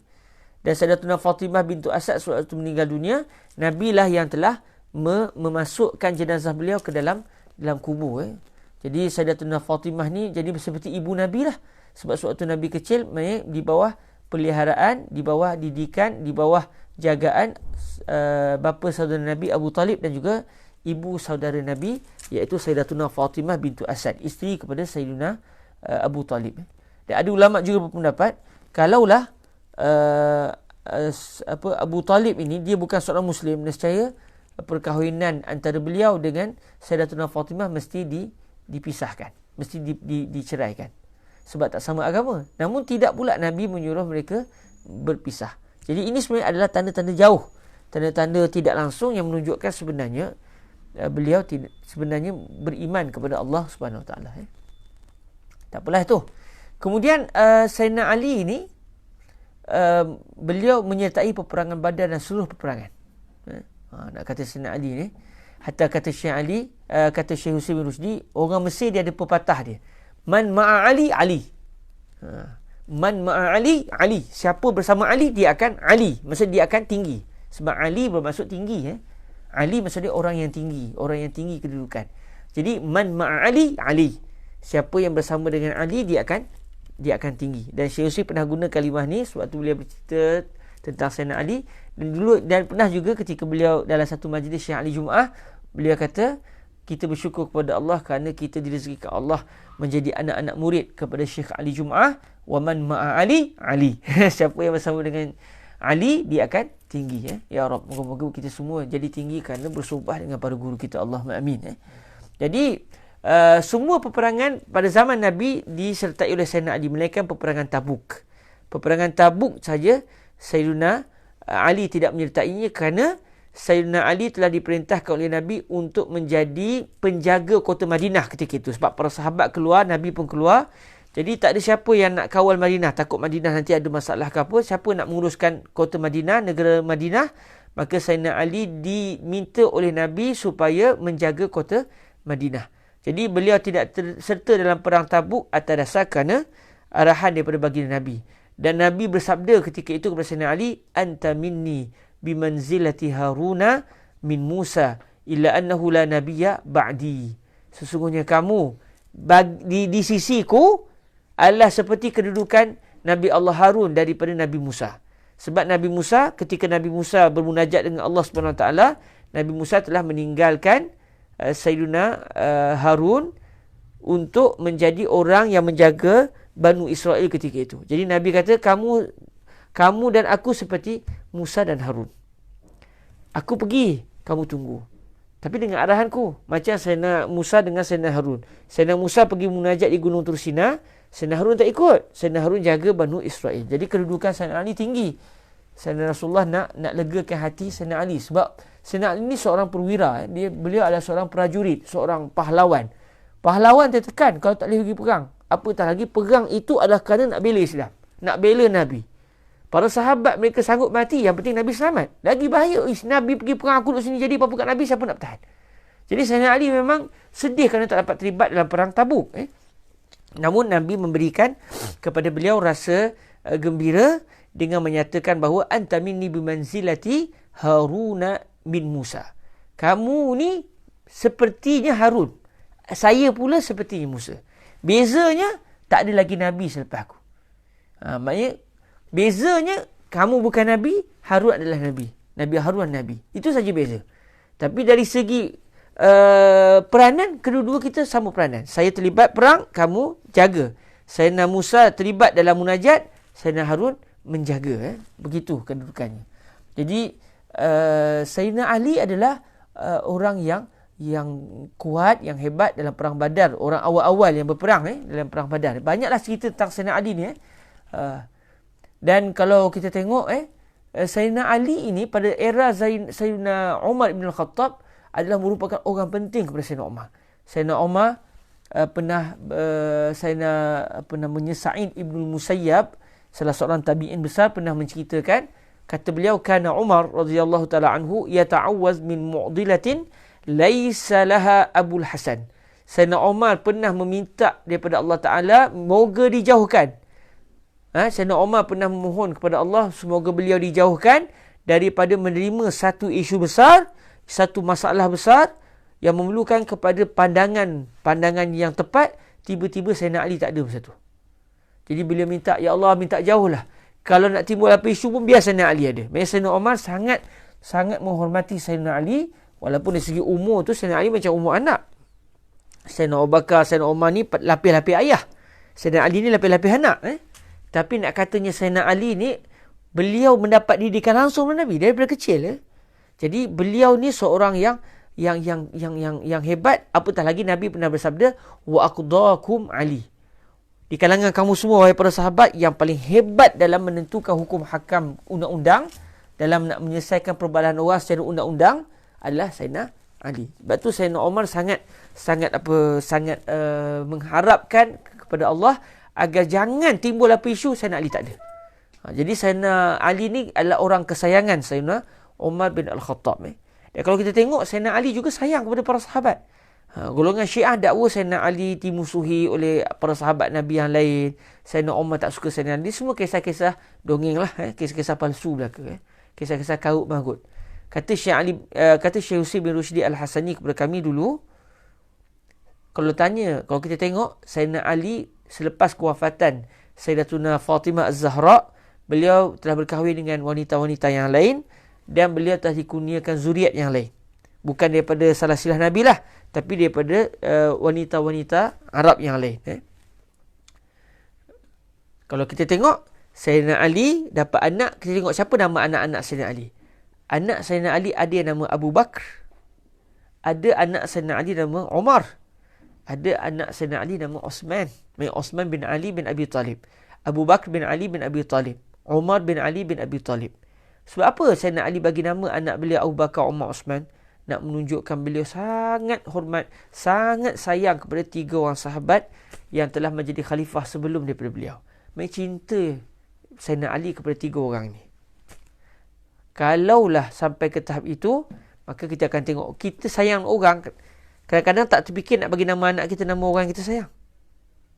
Sayang kita tak setinggi sayangnya Sayyidina Ali kepada 3 orang khalifah sebelum beliau. Oleh kerana Sayyidina Ali cinta sungguh kepada Sayyidina Abu Bakar, Sayyidina Umar, Sayyidina Osman, maka Sayyidina Ali telah menamakan anak-anak beliau dengan nama Sayyidina Abu Bakar, Sayyidina Umar, Sayyidina Osman, supaya beliau teringat terus kepada 3 orang sahabat yang disayangi oleh beliau. Main cerita palsu belaka yang dibawa oleh Syiah ni. Syiah kata Sayyidina Umar benci Sayyidina Ali, ni semua kisah palsu.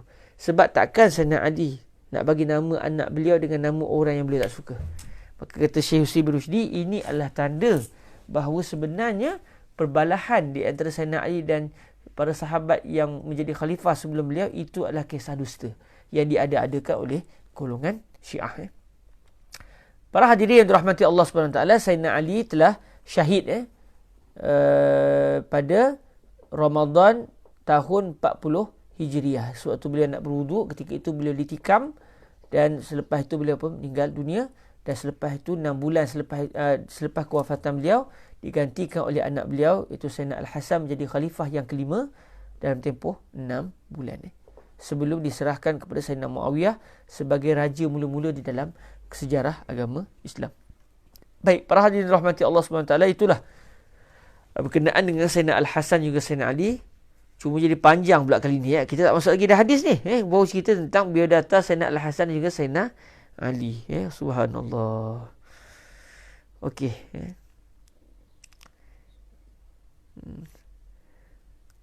Cerita tentang sahabat ni kadang kita jadi teruja. Dan saya seronok tentang Sayyidina Ali ni sebab apa? Sebab kami di Mesir diajar sungguh oleh para ulama kita yang beraliran dengan aliran Ahlussunnah. Kita bukan Syiah di sini. Kita memang Ahlussunnah, memang Asy'ariyah. Tetapi dalam masa yang sama kita dididik untuk cinta kepada Sayyidina Ali.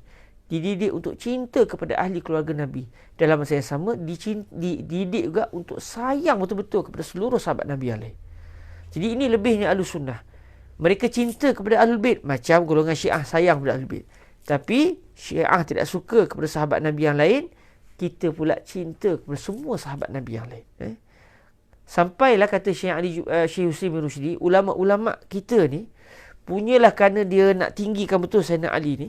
Sampai kalau kita baca hadis, kalau sampai kepada para sahabat Nabi yang lain seperti Sayyidina Abu Bakar, Sayyidina Umar, Sayyidina Uthman, kita akan sebut radhiyallahu anhu. Tapi kalau untuk Sayyidina Ali, kita akan sebut 3 terus. Contoh, an Ali bin Abi Talib radhiyallahu anhu wa karramallahu wajhah wa alaihi salam. Syiah sebut alaihi salam. Kalau kita tengok orang Syiah, dia akan sebut Ali alaihi salam, Al-Hasan alaihi salam, Fatimah alaihi salam. Kita pula yang dididik di Al-Azhar Asy-Syarif sebut 3 terus. bukan satu je, bukan alaihi salam je. Alaihi salam wa karramallahu wajhah wa radhiyallahu anhu. Lalu kata Syekh Yusri bin Rushdi, kenapa ulama-ulama Al-Azhar mereka ajar kita supaya bila sampai pada Sayyidina Ali sebut 3, lebih sikit berbanding dengan para sahabat Nabi yang lain. Dalam masa yang sama, kita di kalangan Ahlussunnah wal Jamaah mengatakan bahawa sahabat Nabi paling mulia secara mutlak siapa dia? Sayyidina Abu Bakar. Selepas Sayyidina Abu Bakar siapa? Sayyidina Umar. Selepas Sayyidina Umar siapa? Sayyidina Uthman. Maknanya nombor 4 baru Sayyidina Ali. Sayyidina Ali jauh lagi dengan Sayyidina Abu Bakar. Paling mulia sisi Allah Ta'ala di kalangan sahabat Nabi adalah Sayyidina Abu Bakar. Diikuti dengan Sayyidina Umar, diikuti dengan Sayyidina Uthman, kemudian diikuti dengan Sayyidina Ali.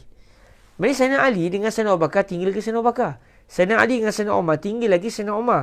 Sayyidina Ali dengan Sayyidina Uthman tinggi lagi Sayyidina Uthman. Namun kenapa bila sampai kepada ucapan nama Sayyidina Ali, ulama Azhar kata Syekh Yusri ajar kita supaya sebut radhiyallahu anhu wa karramallahu wajhah wa alaihi salam. Dia kata Syekh Yusri, ini kerana untuk menunaikan kembali hak Sayyidina Ali yang satu ketika dahulu dimaki dengan begitu di atas mimbar. Tuan-tuan, kita tak pernah sempat zaman tu. Dan moga-moga Allah menyelamatkan telinga kita daripada dengar orang maki Sayyidina Ali.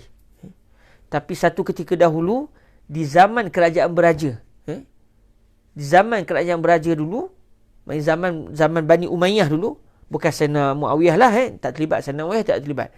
Namun di kalangan para pemerintah Bani Umayyah ketika itu, kalau mereka berkhutbah di atas mimbar, macam kita bila khutbah yang kedua tu, wardallahumma an sadatina al-khulafa ar-rashidin Abi Bakr wa Umar wa Uthman wa Ali. Itu doa yang kita akan dengar dalam khutbah. Ya Allah, redailah Sayyidina Abu Bakr, Umar, Uthman dan Ali yang merupakan khalifah-khalifah yang mendapat hidayah.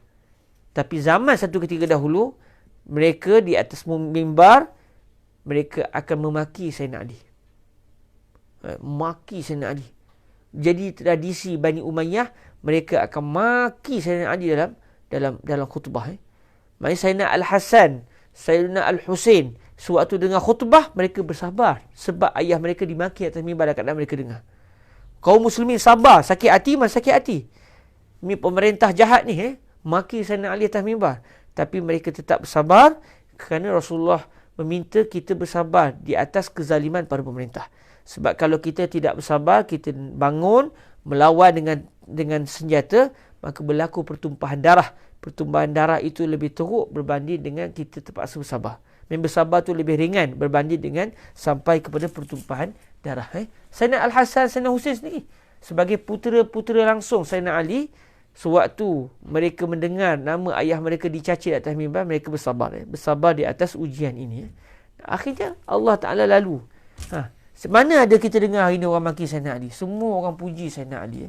Sebab tu, oleh kerana Sayyidina Ali tu teruk dimaki, sedangkan beliau adalah sahabat Nabi, merupakan orang yang dicintai Nabi, tapi dimaki dengan begitu teruk atas mimbar, bukan setahun, bukan 2 tahun, bertahun-tahun.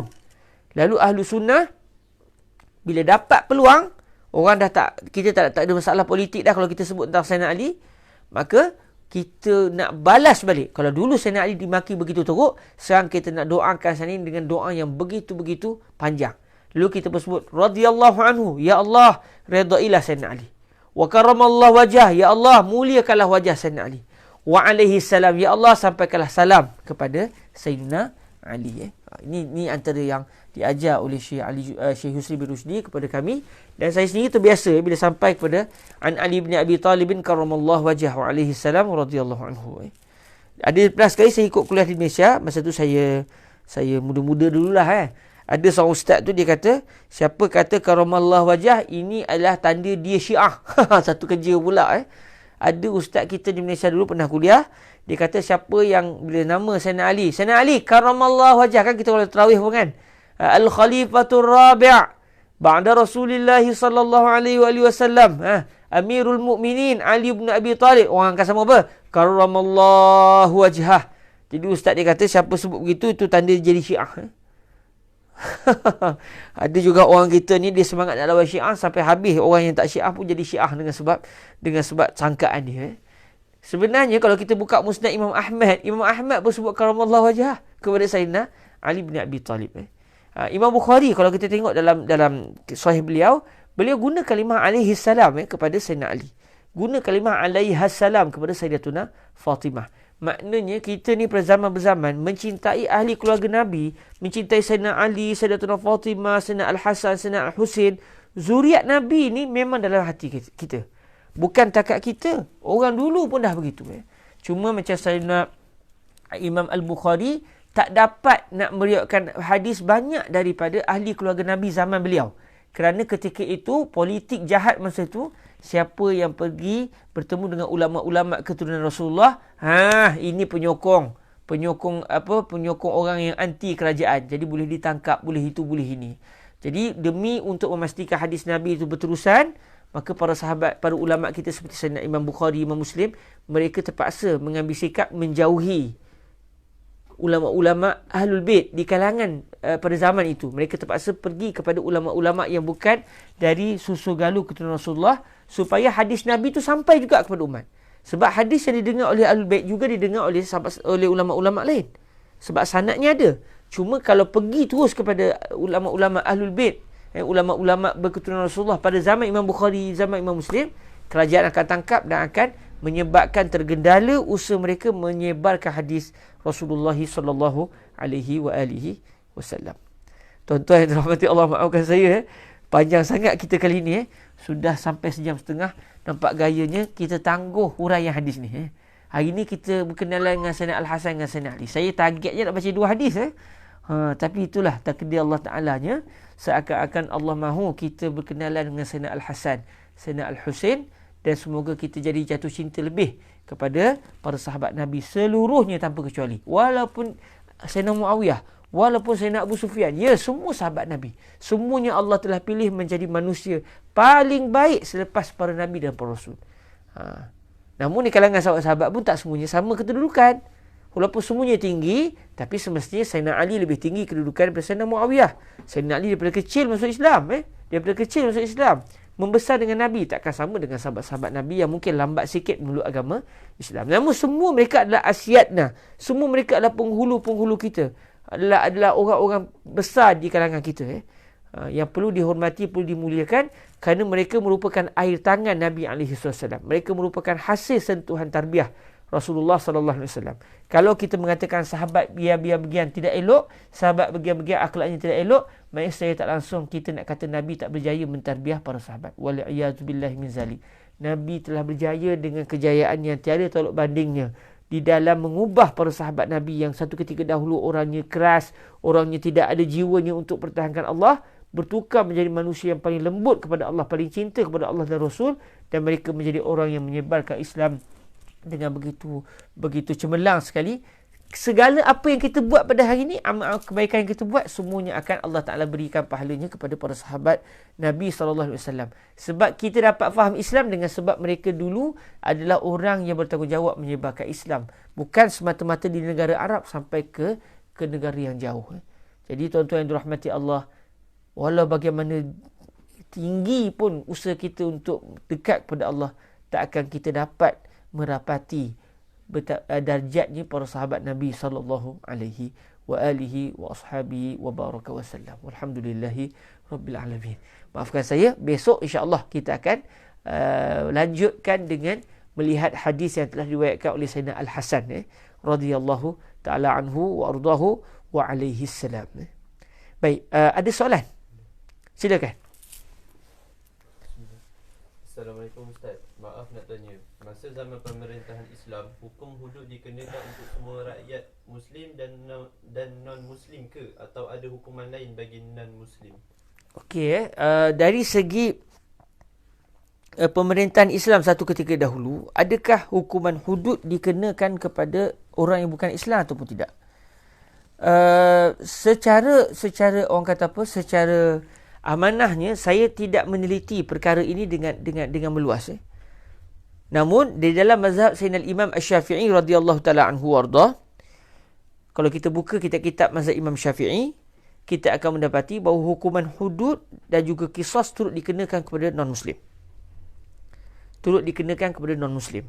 Cuma ada beberapa... Ada orang datang. Waalaikumsalam warahmatullahi wabarakatuh. Sa'ammar wasal. Okey, baik, boleh cerita kita. Kalau buka dalam kitab-kitab fiqh mazhab Imam Syafi'i, kita akan mendapati bahawa bukan Islam juga dikenakan hukuman sekiranya mereka melakukan jenayah. Melainkan sekiranya jenayah itu tidak dianggap jenayah dalam agama mereka. Seperti minum arak lah. Selalu dalam kitab-kitab disebut minum arak. Jadi orang bukan Islam, kalau mereka minum arak sama mereka tak akan dikenakan hukuman hudud minum arak tu. Sebab agama mereka membenarkan mereka minum arak.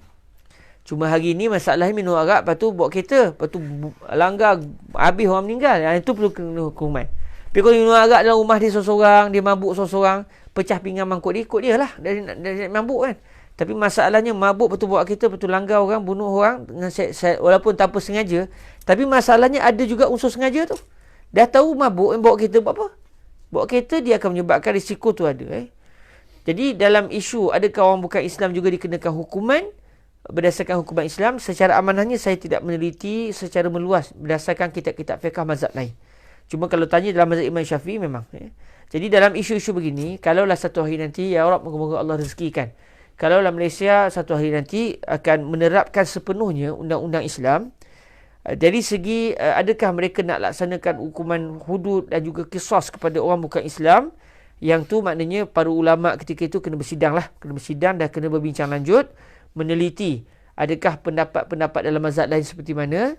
Sebab saya peribadi, saya tidak menguasai mazhab-mazhab yang lain. Saya hanya belajar mazhab Imam Syafi'i.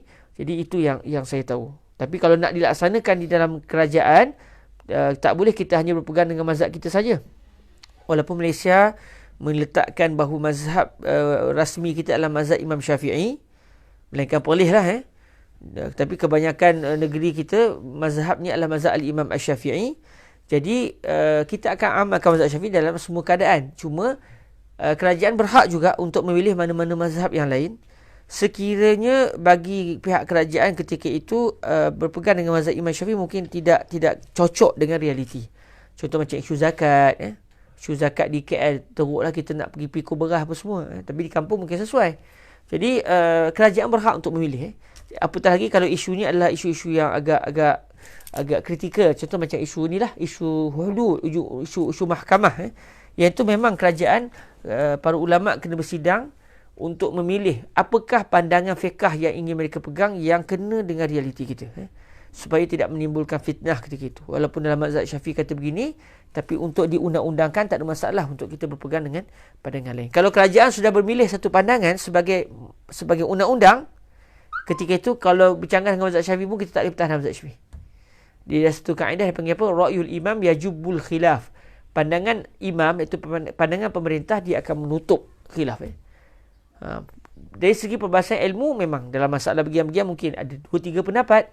Tapi kalau kerajaan sudah menenactmentkan satu pandangan, tak bolehlah kita kami mazhab Syafi'i, kami tak setuju. Tak boleh. Dia sudah jadi undang-undang. Taat kepada kerajaan adalah wajib. Ati'ullah wa ati'ur rasul wa ulil amri minkum. Contoh macam nikah kahwin, kan sudah jadi enactment undang-undang. Kena ada saksi apa semua, ikut mazhab Imam Syafi'i. Jadi kalau ada orang kahwin dengan bukan mazhab Imam Syafi'i, maka dia telah bercanggah dengan undang-undang dan dia berdosa. Dia berdosa kerana dia telah berpegang dengan mazhab lain yang bercanggah dengan enactment yang telah diundang-undangkan di Malaysia. Wallahu a'lam. Okay. Ada soalan yang seterusnya? Tafadhal Ustaz Syauqi. Atau Ustaz Syau Ustaz Syau atau Ustaz Syauqi. Bolehlah pilih dua-dua, Syau atau Ki. Silakan Ki. Ustaz, saya ada terbaca bahawa Sayyidina Ali karamallahu wajhah syahid pada 21 Ramadan. Bolehkah Ustaz ulas lebih lanjut pada tarikh dan peristiwa syahidnya Sayyidina Ali karamallahu wajhah? Baik, para hadirin yang dirahmati Allah Subhanahu Wa Taala, Sayyidina Ali dibunuh oleh Abu Muljam. Kalau saya namanya Abu Muljam. Cuba tengok sekejap, betul tak? Cuba tengok di apa dalam mana-mana kitab sekejap. Sekarang ni mudah semula Lancet. Pembunuh Sayyidina Ali tak silapnya Abu Muljam atau Muljam, saya terlupa saya tepat. Jadi kisah yang berlaku macam saya sebut tadi secara ringkasnya, Sayyidina Ali ketika itu sedang berwuduk nak sembahyang subuh, masa tu ditikam oleh Abu Muljam kalau tak silapnya. Dia kisah ketika itu apabila berlaku keserabutan politik masa tu, lalu ada beberapa orang dia telah mencari tiga pembunuh upahan. Dia cari 3 pembunuh upahan. Seorang ditugaskan untuk bunuh Sayyidina Ali. Seorang ditugaskan untuk bunuh Sayyidina Muawiyah. Seorang lagi ditugaskan untuk bunuh seorang lagi, saya terlupa. Jadi 3 orang pembunuh ni, setiap seorang ditugaskan untuk membunuh 3 individu yang bagi mereka punca masalah politik masa ni. Jahat ya. Kita di Malaysia walaupun bercanggah politik, jangan sampai pada bunuh-bunuh. Walaupun kita berbeza politik, tapi sepatutnya kena dengan adab. Hari ni kalau kita tengok politik ni bergaduh macam budak-budak kecil. Malu rakyat tengok. Awak sebagai pemimpin, awak kena tunjukkan awak tu memang ayah betul. Ini kita dididik untuk berkata baik, untuk bersangka baik. Tapi dengan para pemimpin semua politik, ya Allah, menyeramkan. Moga-moga Allah Ta'ala mengubah lanskap politik kita supaya jadi politik yang betul-betul matang, politik yang betul-betul berunsur kasih sayang. Bukan politik cari salah orang, kerja nak maki orang, kerja nak jatuhkan orang. Moga-moga dijauhkan Tuhan. Sebab tu kita jadi serabut tengok politik hari ni. Moga-moga Allah Ta'ala selamatkan kita. Baik, okey, zaman tu bila apa namanya, mereka nampak adalah, saya terlupa secara tepat kisahnya, perincian tu saya terlupa. Cuma yang ringkasnya ada satu kumpulan Abu Muljam, kan? Betul tak? Abdurrahman Ibnu Muljam. Dia Ibnu Muljam. Abdurrahman Ibnu Muljam Bukan Abu Muljam lah, dia Ibnu Muljam. Maksudnya namanya Abdurrahman Ibnu Muljam. Abdurrahman Ibnu Muljam ni dia ditugaskan untuk bunuh Sayyidina Ali. Ni semua Muslim ni, 3 pembunuh ni semua Muslim ni. 3 pembunuh Muslim. Seorang ditugaskan bunuh Sayyidina Ali, seorang ditugaskan bunuh Sayyidina Muawiyah, seorang lagi ditugaskan bunuh siapa saya terlupa. Jadi 3 orang ni 2 berjaya, seorang tak berjaya. 3 orang yang pembunuh upahan ni berjaya kesemuanya mereka seorang, iaitu pembunuh Sayyidina Osman, pembunuh Sayyidina Muawiyah. Dia tidak berjaya membunuh Sayyidina Muawiyah. Adapun 2 pembunuh lain berjaya. Maksudnya pembunuh Sayyidina Ali iaitu Abdurrahman Ibnu Muljam, dia telah membunuh Sayyidina Ali bin Abi Talib karamallahu wajhahu alaihi salam radhiyallahu anhu wa ardah. Kononnya menyelesaikan masalah politik lah. Ini pemikiran Daesh ni, pemikiran Khawarij yang mereka menganggap cara penyelesaian politik adalah dengan mengangkat senjata. Bunuh orang tu, bunuh orang ni. Ini semua bukan daripada Islam. Ini adalah pemikiran yang jauh tersasar daripada Islam. Mungkin pembunuh tu seorang Muslim. Apa nasib dia? Serah pada Allah. Kalau Allah mahu, Allah boleh ampunkan dosa dia. Kalau Allah mahu, Allah akan azab dia terlebih dahulu dalam api neraka sebelum dia akan dimasukkan dalam syurga. Tapi dia bersalah sebab dia telah melakukan pembunuhan. Wallahu ta'ala a'la wa a'lam.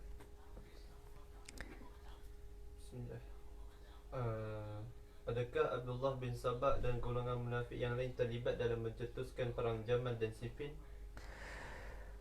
Abdullah bin Sabah dia terlibat. Abdullah bin Sabah dia terlibat. Dia kalau ikut cerita yang disebut oleh guru kami Syekh Husni bin Rushdi, beliau adalah Abdullah bin Sabah ni dia pura-pura masuk Islam. Dia adalah seorang Yahudi yang pura-pura masuk Islam. Dia adalah orang yang mencetuskan daripada zaman Sayyidina Muawiyah lagi. Daripada zaman Sayyidina Osman kalau tak silapnya.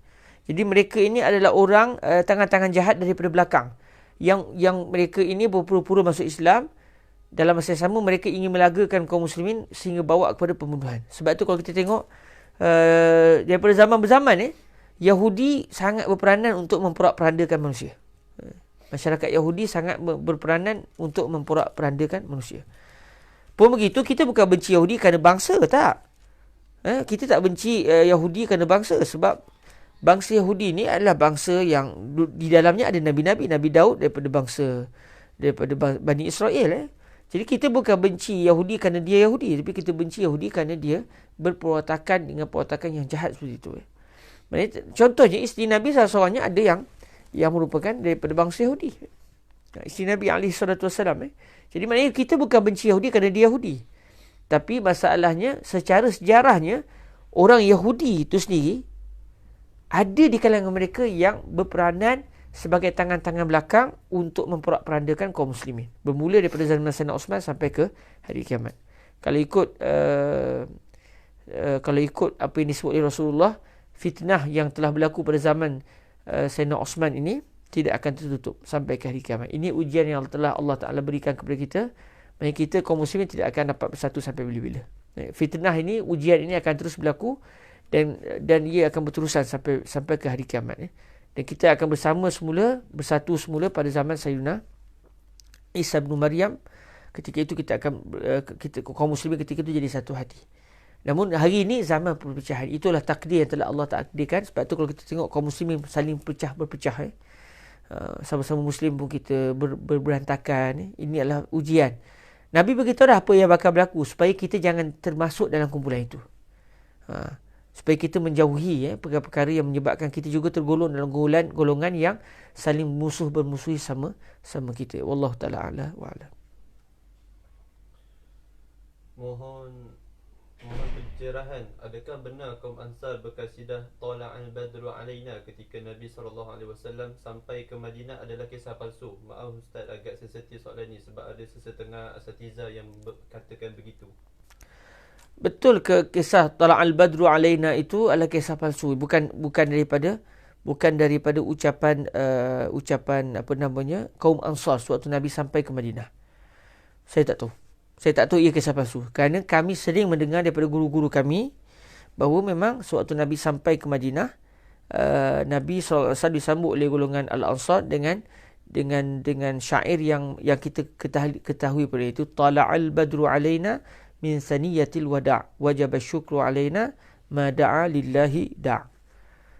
Namun adakah ia kisah palsu, saya tak tahu. Saya tidak pernah mengkaji perkara itu.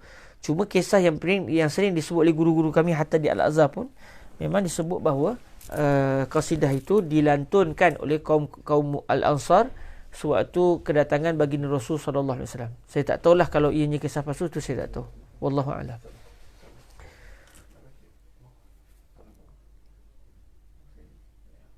Okey. Semua selesai.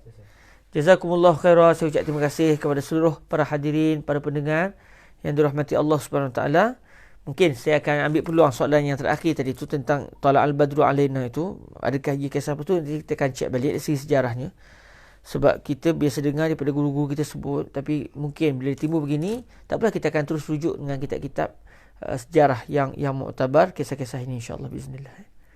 Wallahu ta'ala a'la wa alam. Kita tangguhkan majlis kita dengan kita berselawat ke atas junjungan mulia baginda Nabi SAW. Semoga Allah Subhanahu Wa Taala memberkati majlis ini dan menjadikan ia sebagai sebab kepada menambah kecintaan kita kepada Rasul SAW, kepada ahli keluarga baginda Nabi, kepada seluruh para sahabat Nabi dan kepada seluruh kaum muslimin biiznillah azza wa jalla. Allahumma salli afdala salatin ala as'adi makhluqatika sayyidina Muhammadin wa ala آله وصحبه وسلم عدد معلوماتك ومداد كلماتك كلما ذكرك الذاكرون وغفل عن ذكره الغافلون اللهم صل أفضل صلاة على أسعد مخلوقاتك سيدنا محمد وعلى آله وصحبه وسلم عدد معلوماتك ومداد كلماتك كلما ذكرك الذاكرون وغفل عن ذكره الغافلون اللهم صل أفضل صلاة على أسعد مخلوقاتك سيدنا محمد وعلى آله وصحبه وسلم عدد معلوماتك ومداد كلماتك كلما ذكرك الذاكرون وغفل عن ذكره الغافلون سبحانك اللهم وبحمدك أشهد أن لا إله إلا أنت أستغفرك وأتوب إليك بسم الله الرحمن الرحيم والعصر إن الإنسان لفي خسر إلا الذين آمنوا وعملوا الصالحات وتواصوا بالحق وتواصوا بالصبر والسلام عليكم ورحمة الله وبركاته وجزاكم الله خيرا.